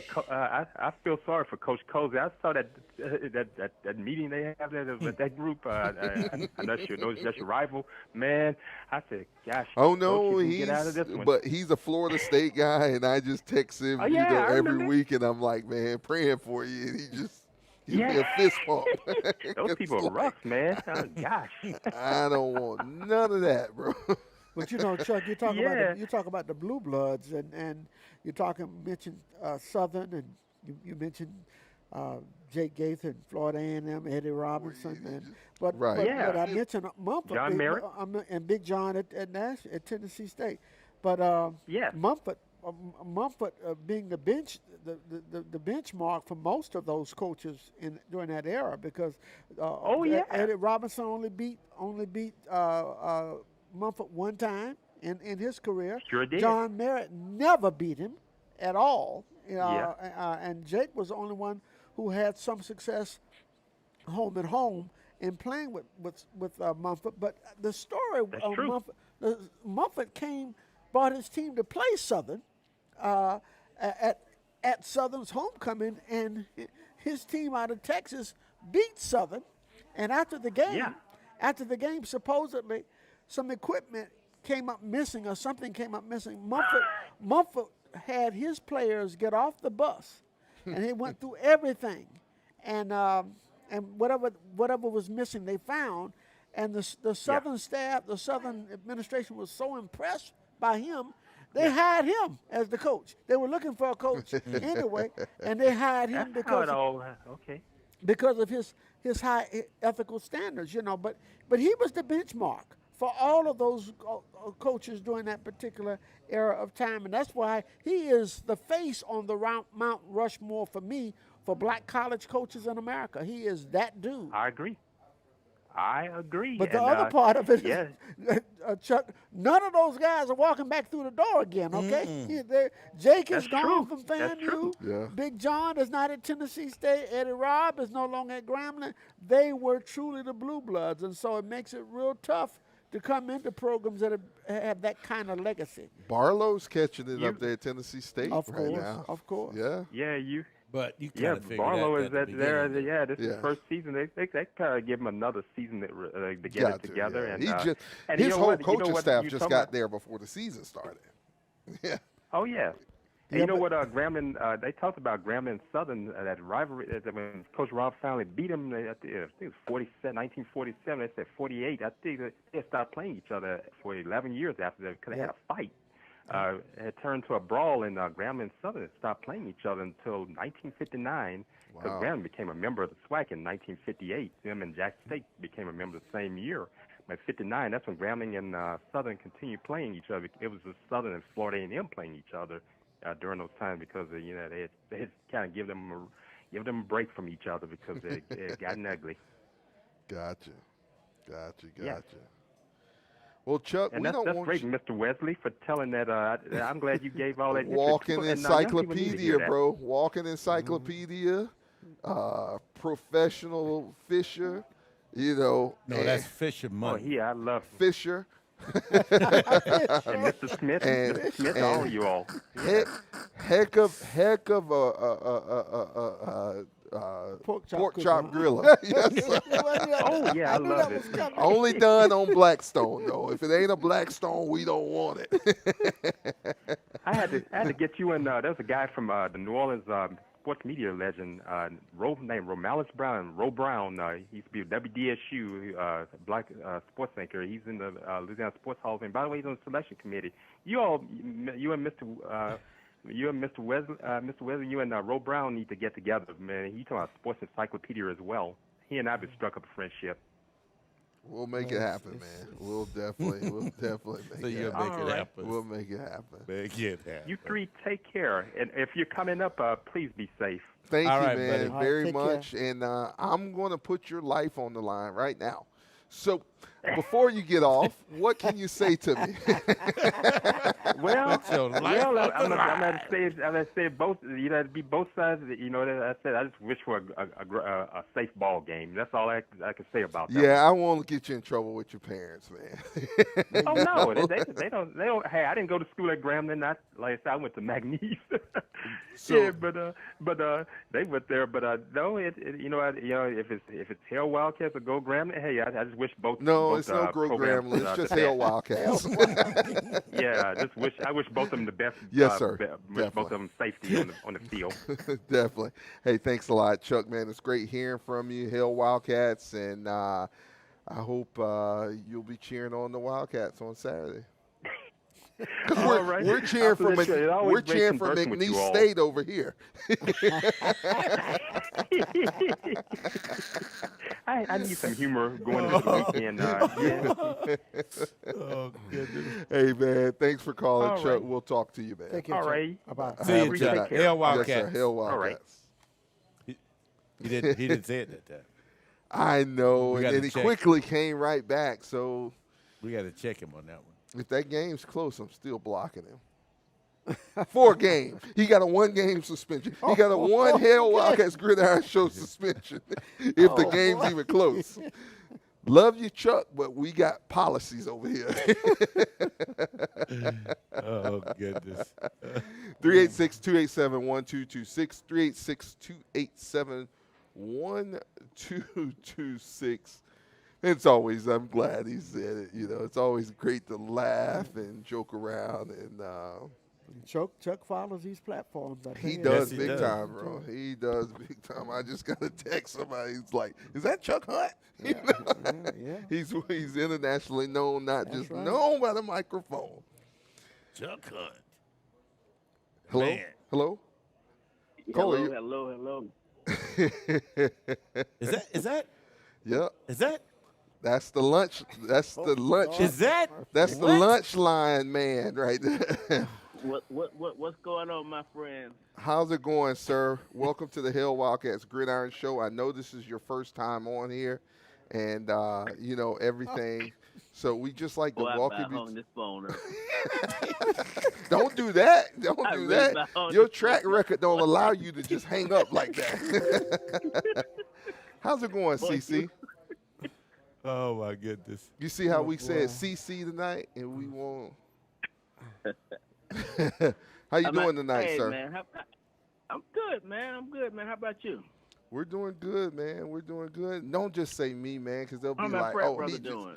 Your frat brother's great over good, here. Doing really good. I got a chance to see the pairings this afternoon, so I know you're happy the Vikings will be home all the way through Thanksgiving. Yes, sir. I ain't happy because of something I saw on Light On College Sports over the last 24 hours, and I got a bone to pick out of Mr. Cruse, but we'll handle that off the air. Oh yeah, that's probably face-to-face stuff. Yeah, we'll handle that off the air because you don't make commitments like that, and we not be the people you commit to. So we'll talk about that. I know, right?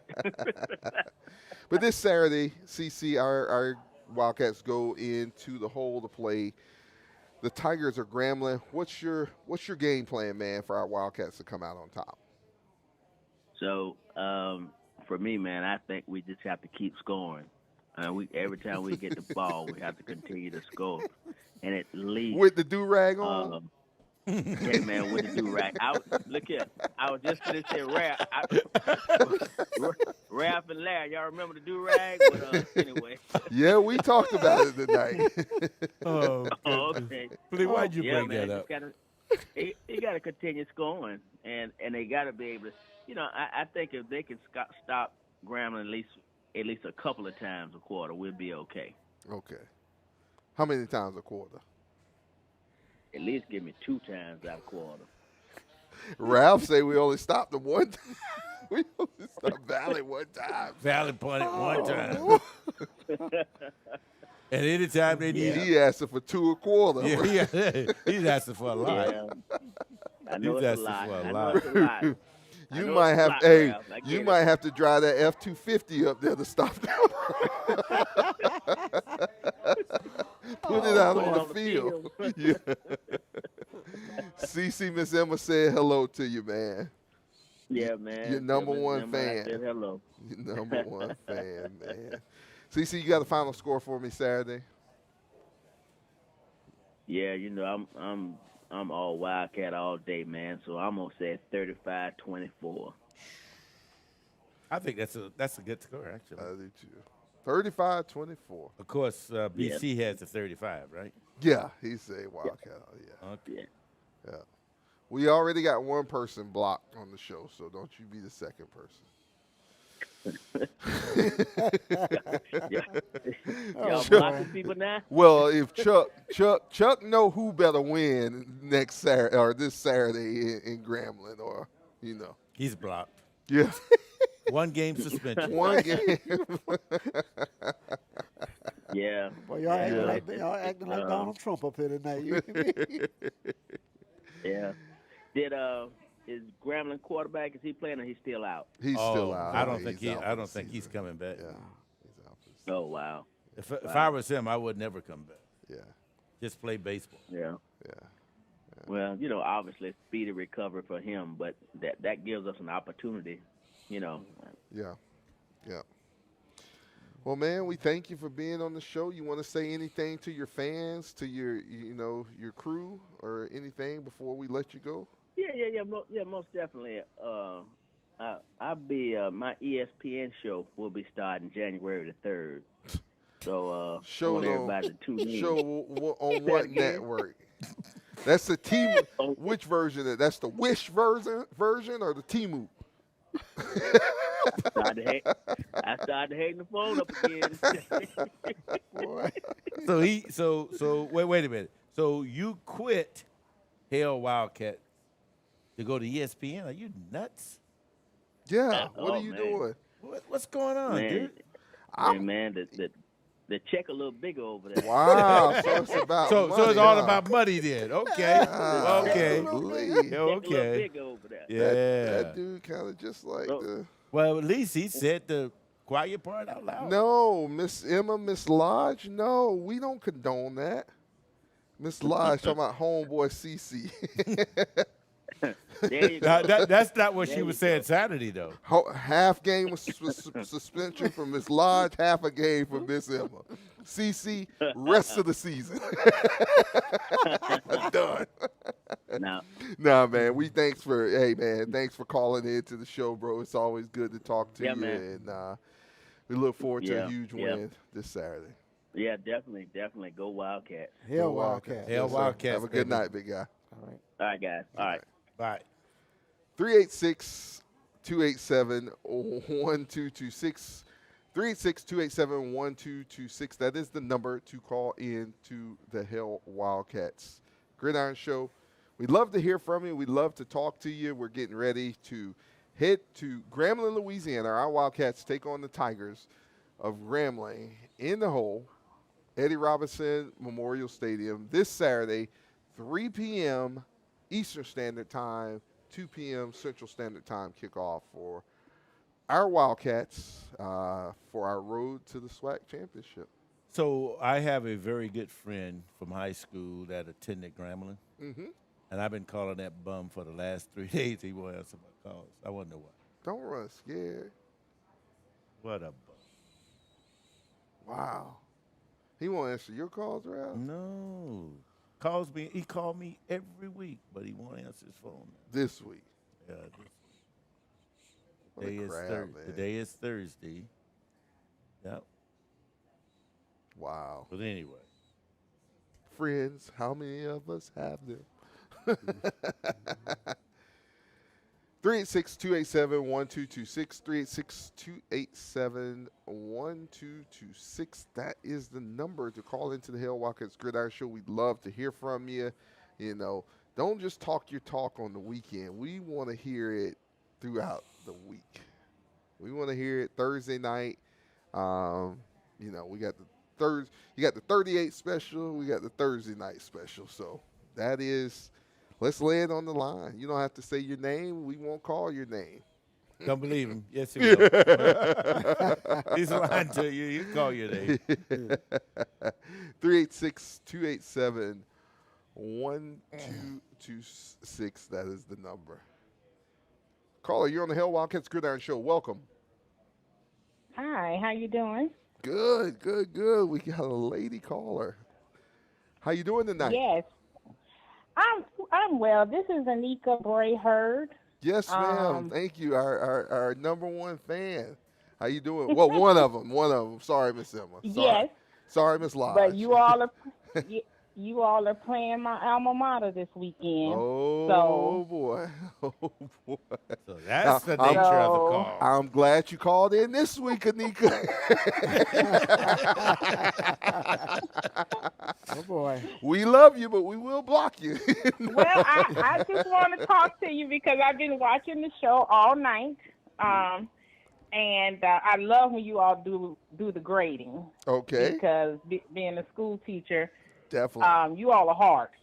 I mean, you say that we even got all C's this week. We got a professor up here too, so he. I know. I know. When I saw him on Saturday, he said, well, they were out of the D&F club. That's what he said. And so tonight, when I'm listening to the show, they started getting C's again. So I was like, well, he's calling it right, because I watched the game Saturday, and for Bethune-Cookman to allow Mississippi Valley to be in the game, yes, was really amazing. I was like, whoa, they Valley didn't come down here playing. No. Okay. No. At all with the Wildcats, but they going in the hole this weekend. We hurting a little bit on offense. Since TSAT got hurt, unfortunately. Right. And so them Grambling Knights just gonna have to play. I'm gonna say Eddie Robinson football, because I'm an Eddie Robinson student. I say that because Eddie Robinson was there when I was there, and he was all about the defense. Eddie Rob was Coach Gotcha. Rob. Right. So right. I don't know how it's gonna come out. It's just a different era of Grambling Knight football, and really Grambling Knight and Southern Knight football is just so different now. Right. Compared to 35 years ago when I was there.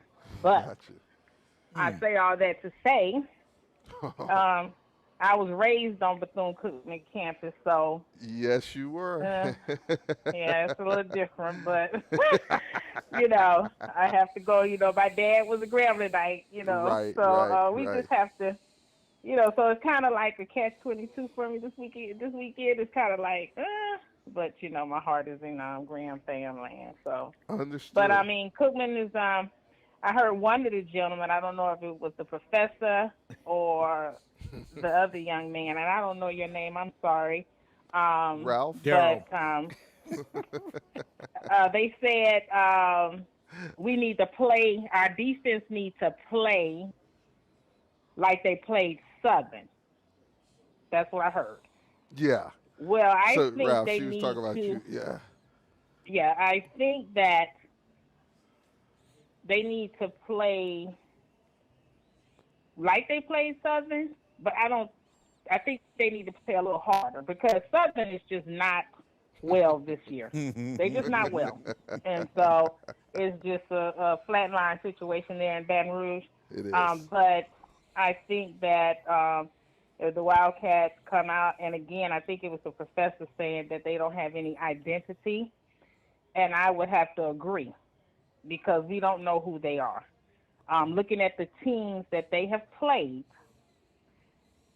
and won with, some of those teams are just not good teams. And I hate to say it like that, to say that Cookman is just playing, but in November they're about to get ready to play some, they got Graham, of course, that's kind of like, when they're in the hole, Graham can it's kind of iffy for the last couple of years under Joseph. Jackson State, of course, they're doing well. Mm-hmm. And then, when we go into the classic, I'm sorry. No, when you you can all say go we. into the classic. No, you said it. You said it. It's already out in the atmosphere. I'm not doing that. She's a Wildcat. I'm not doing that. She's trying to hide behind the title. Don't hide. She's a Wildcat. Yep. And when it goes to the classic, and that's with any rival team, whether it's Alcorn Jackson, whether it's Grambling Southern, Florida A&M Bethune-Cookman, you always say it's 0-0 when it comes to classic. It is that. So you don't really know. So, yes, Cookman does have a pretty, November is pretty. I think it's a little more. They're going to have to put more or be consistent in their play. Oh, for versus sure. what they've done previously. Now, they've had a good season. You all graded real hard, even when they win. You all are still grading hard, and I agree with all the grades. But I think that if they come out on, that three-way tie is just real iffy. Alabama State kind of playing a little rocky, shaky now with their injuries as well. Mm-hmm. So and they have an opportunity. Yeah. So if they come up with some form of identity of who they are, I think they have a chance. So you're saying a win for the Maroon and Gold in Grambling, Louisiana, Saturday afternoon. Look, I'm not saying that. That's what I heard. What did you hear, That's what Larry? you're thinking. That's what you're thinking. Oh, no, you're not going to ever say I said that. You're a I ain't Wildcat. saying it's a little shaky in the hole. You said for the win last out. Because last year, last year when Grambling came down here, No, that was they no. won. No, we. Last year yeah, when Grambling yeah, came yeah. to Daytona, Yeah. Grambling played a half of a game. They played first half only.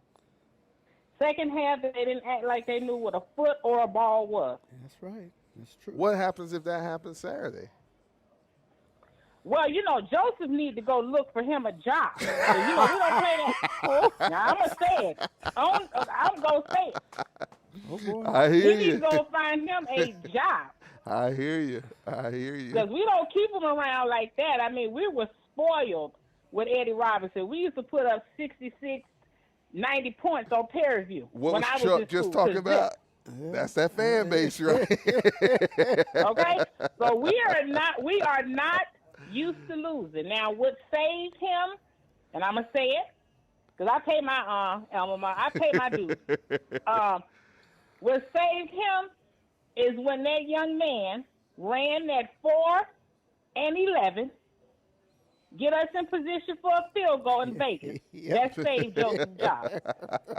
Because y'all was Now, ready to I'ma say leave him.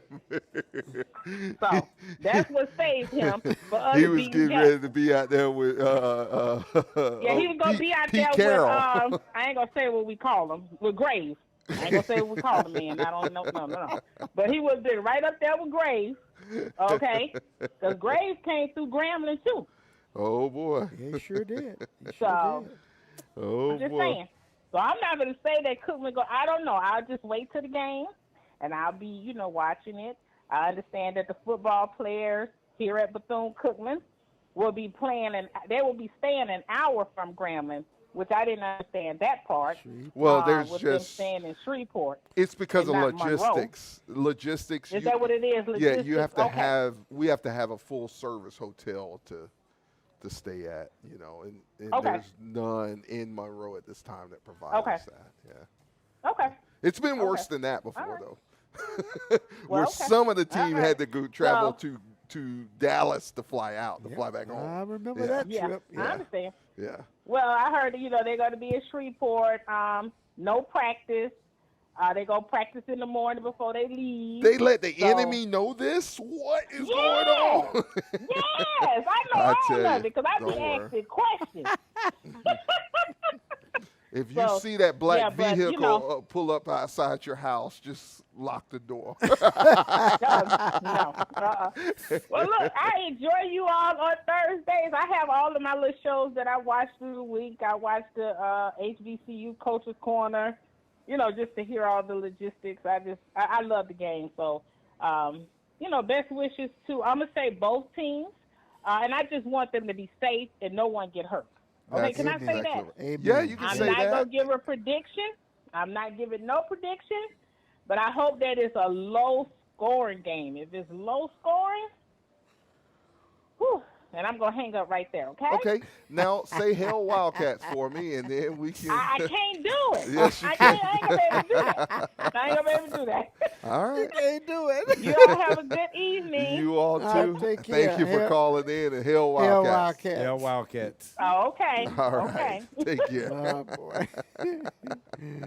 There's a lady who knows her football. Yes, huh? she does. She does, and she's faithful about coming over to our tailgates she and sure introducing, She saying sure hello is. to it. It's great. Yeah. It's great. But I tell you what. Well, we don't have another home game this year, but don't even walk down that aisle, by the way. Please. Oh, my goodness. That's as close to a job as I've had in a long time. Hey, I got a pet alligator. Oh, my gosh. 386-287-1226, 386-287-1226. That is the number to call into the Hail Wildcats Gridiron Show. Hey, boy, guys, Coach Emma Price does not miss a beat. She was ready to get. Oh, boy. She was ready to get Miss Erd off the phone. Boy, she was like, "That's enough." Emma said, "Block her." Coach Emma said, "Coach block Price her. is rough, boy. Yes, rough, sir. rough. You know, Mother Price doesn't play. You know. No, that. not at all. You can't talk about her Wildcats. No, you sir. can't know No, nothing. sir. You get that fingernail stuck in your eye. You know? We were walking down the steps. I think one of the games, one of the home games, we were walking down the steps on the east side, nearest the goal, the end zone, and we got to the bottom of the steps, and you go to the right to go out of the gate. Right. Miss Emma turned left and went for the football team. I Straight said, to the locker room. She was going She right be down in there for the pregame, the postgame I'm speech, telling bro. you, I'm telling you. I'm telling you. I tell you, man, it's great. It's great. Looking for a great game on this Saturday. I hope our guys go in there, take it serious, know what's ahead of them, and know how far we've come to this point, and our destiny is in front of them, and we control our own destiny. Pretty much. Yeah. Pretty much. Yeah. It's in our hands. Yeah. I want this to be a November to remember. There you go. There you go. Yes. For all the right things. There you go. There you go. Ralph, give me your closing words. Well, I just hope the team travels well and everybody comes back home safe and come back with a W. And Larry, we got to go catch some fish.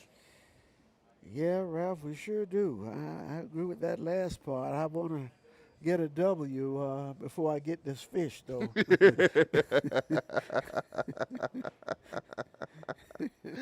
And by the way, you really need to call the big fella up and let him know it's not going on in Toho. Yeah, well, I'm gonna get the homie down here. We're gonna put him on something and let him come out there. And he has a special way of talking to the fish, so. He just tells them to get in the boat. Get in the boat. Come on with me. You're going home. I don't want to get no lip about it. You got it, Daryl. That's him. That's in between him taking a nap. He gonna get it in. Oh yeah. He gonna get it in. Larry, give me your closing words. Well, I'm guardedly optimistic. I hope that we can snap out of the two-game offensive fog that we've been in, and I know the coaching staff and the players know what's ahead. We need to go back to that mindset of we haven't won a thing.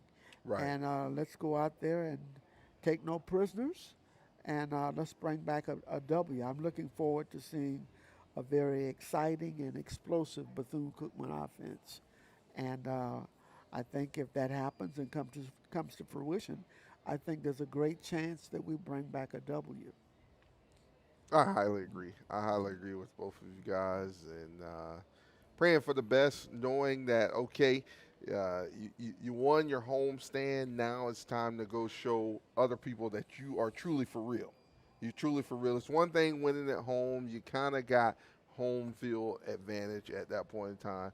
Now go show them that Bethune-Cookman is real, because they're watching. They're watching. They're looking and say, what's going on down in Daytona?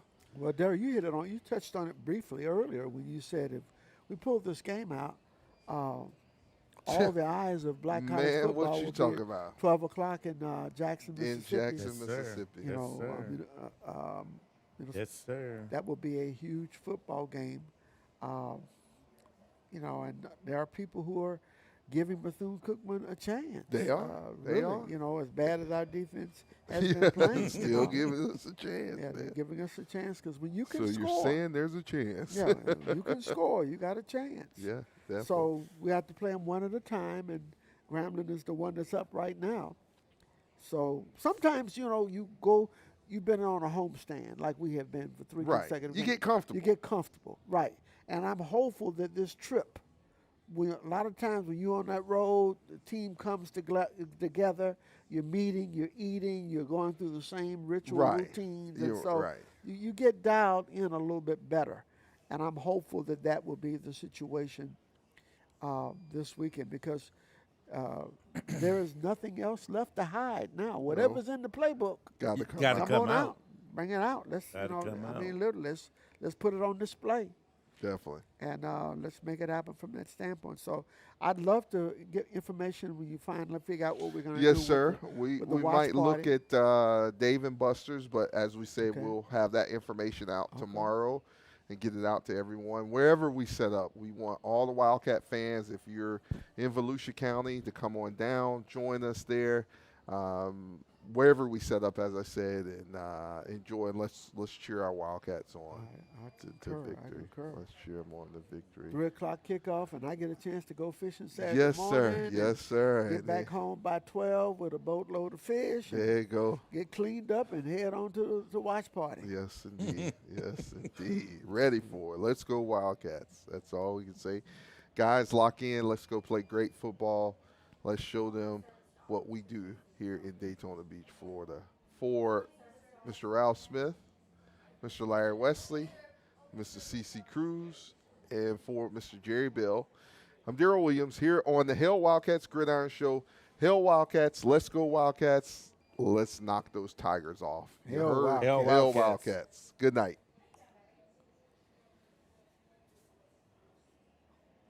Ladies and gentlemen, the Bethune-Cookman University alma mater.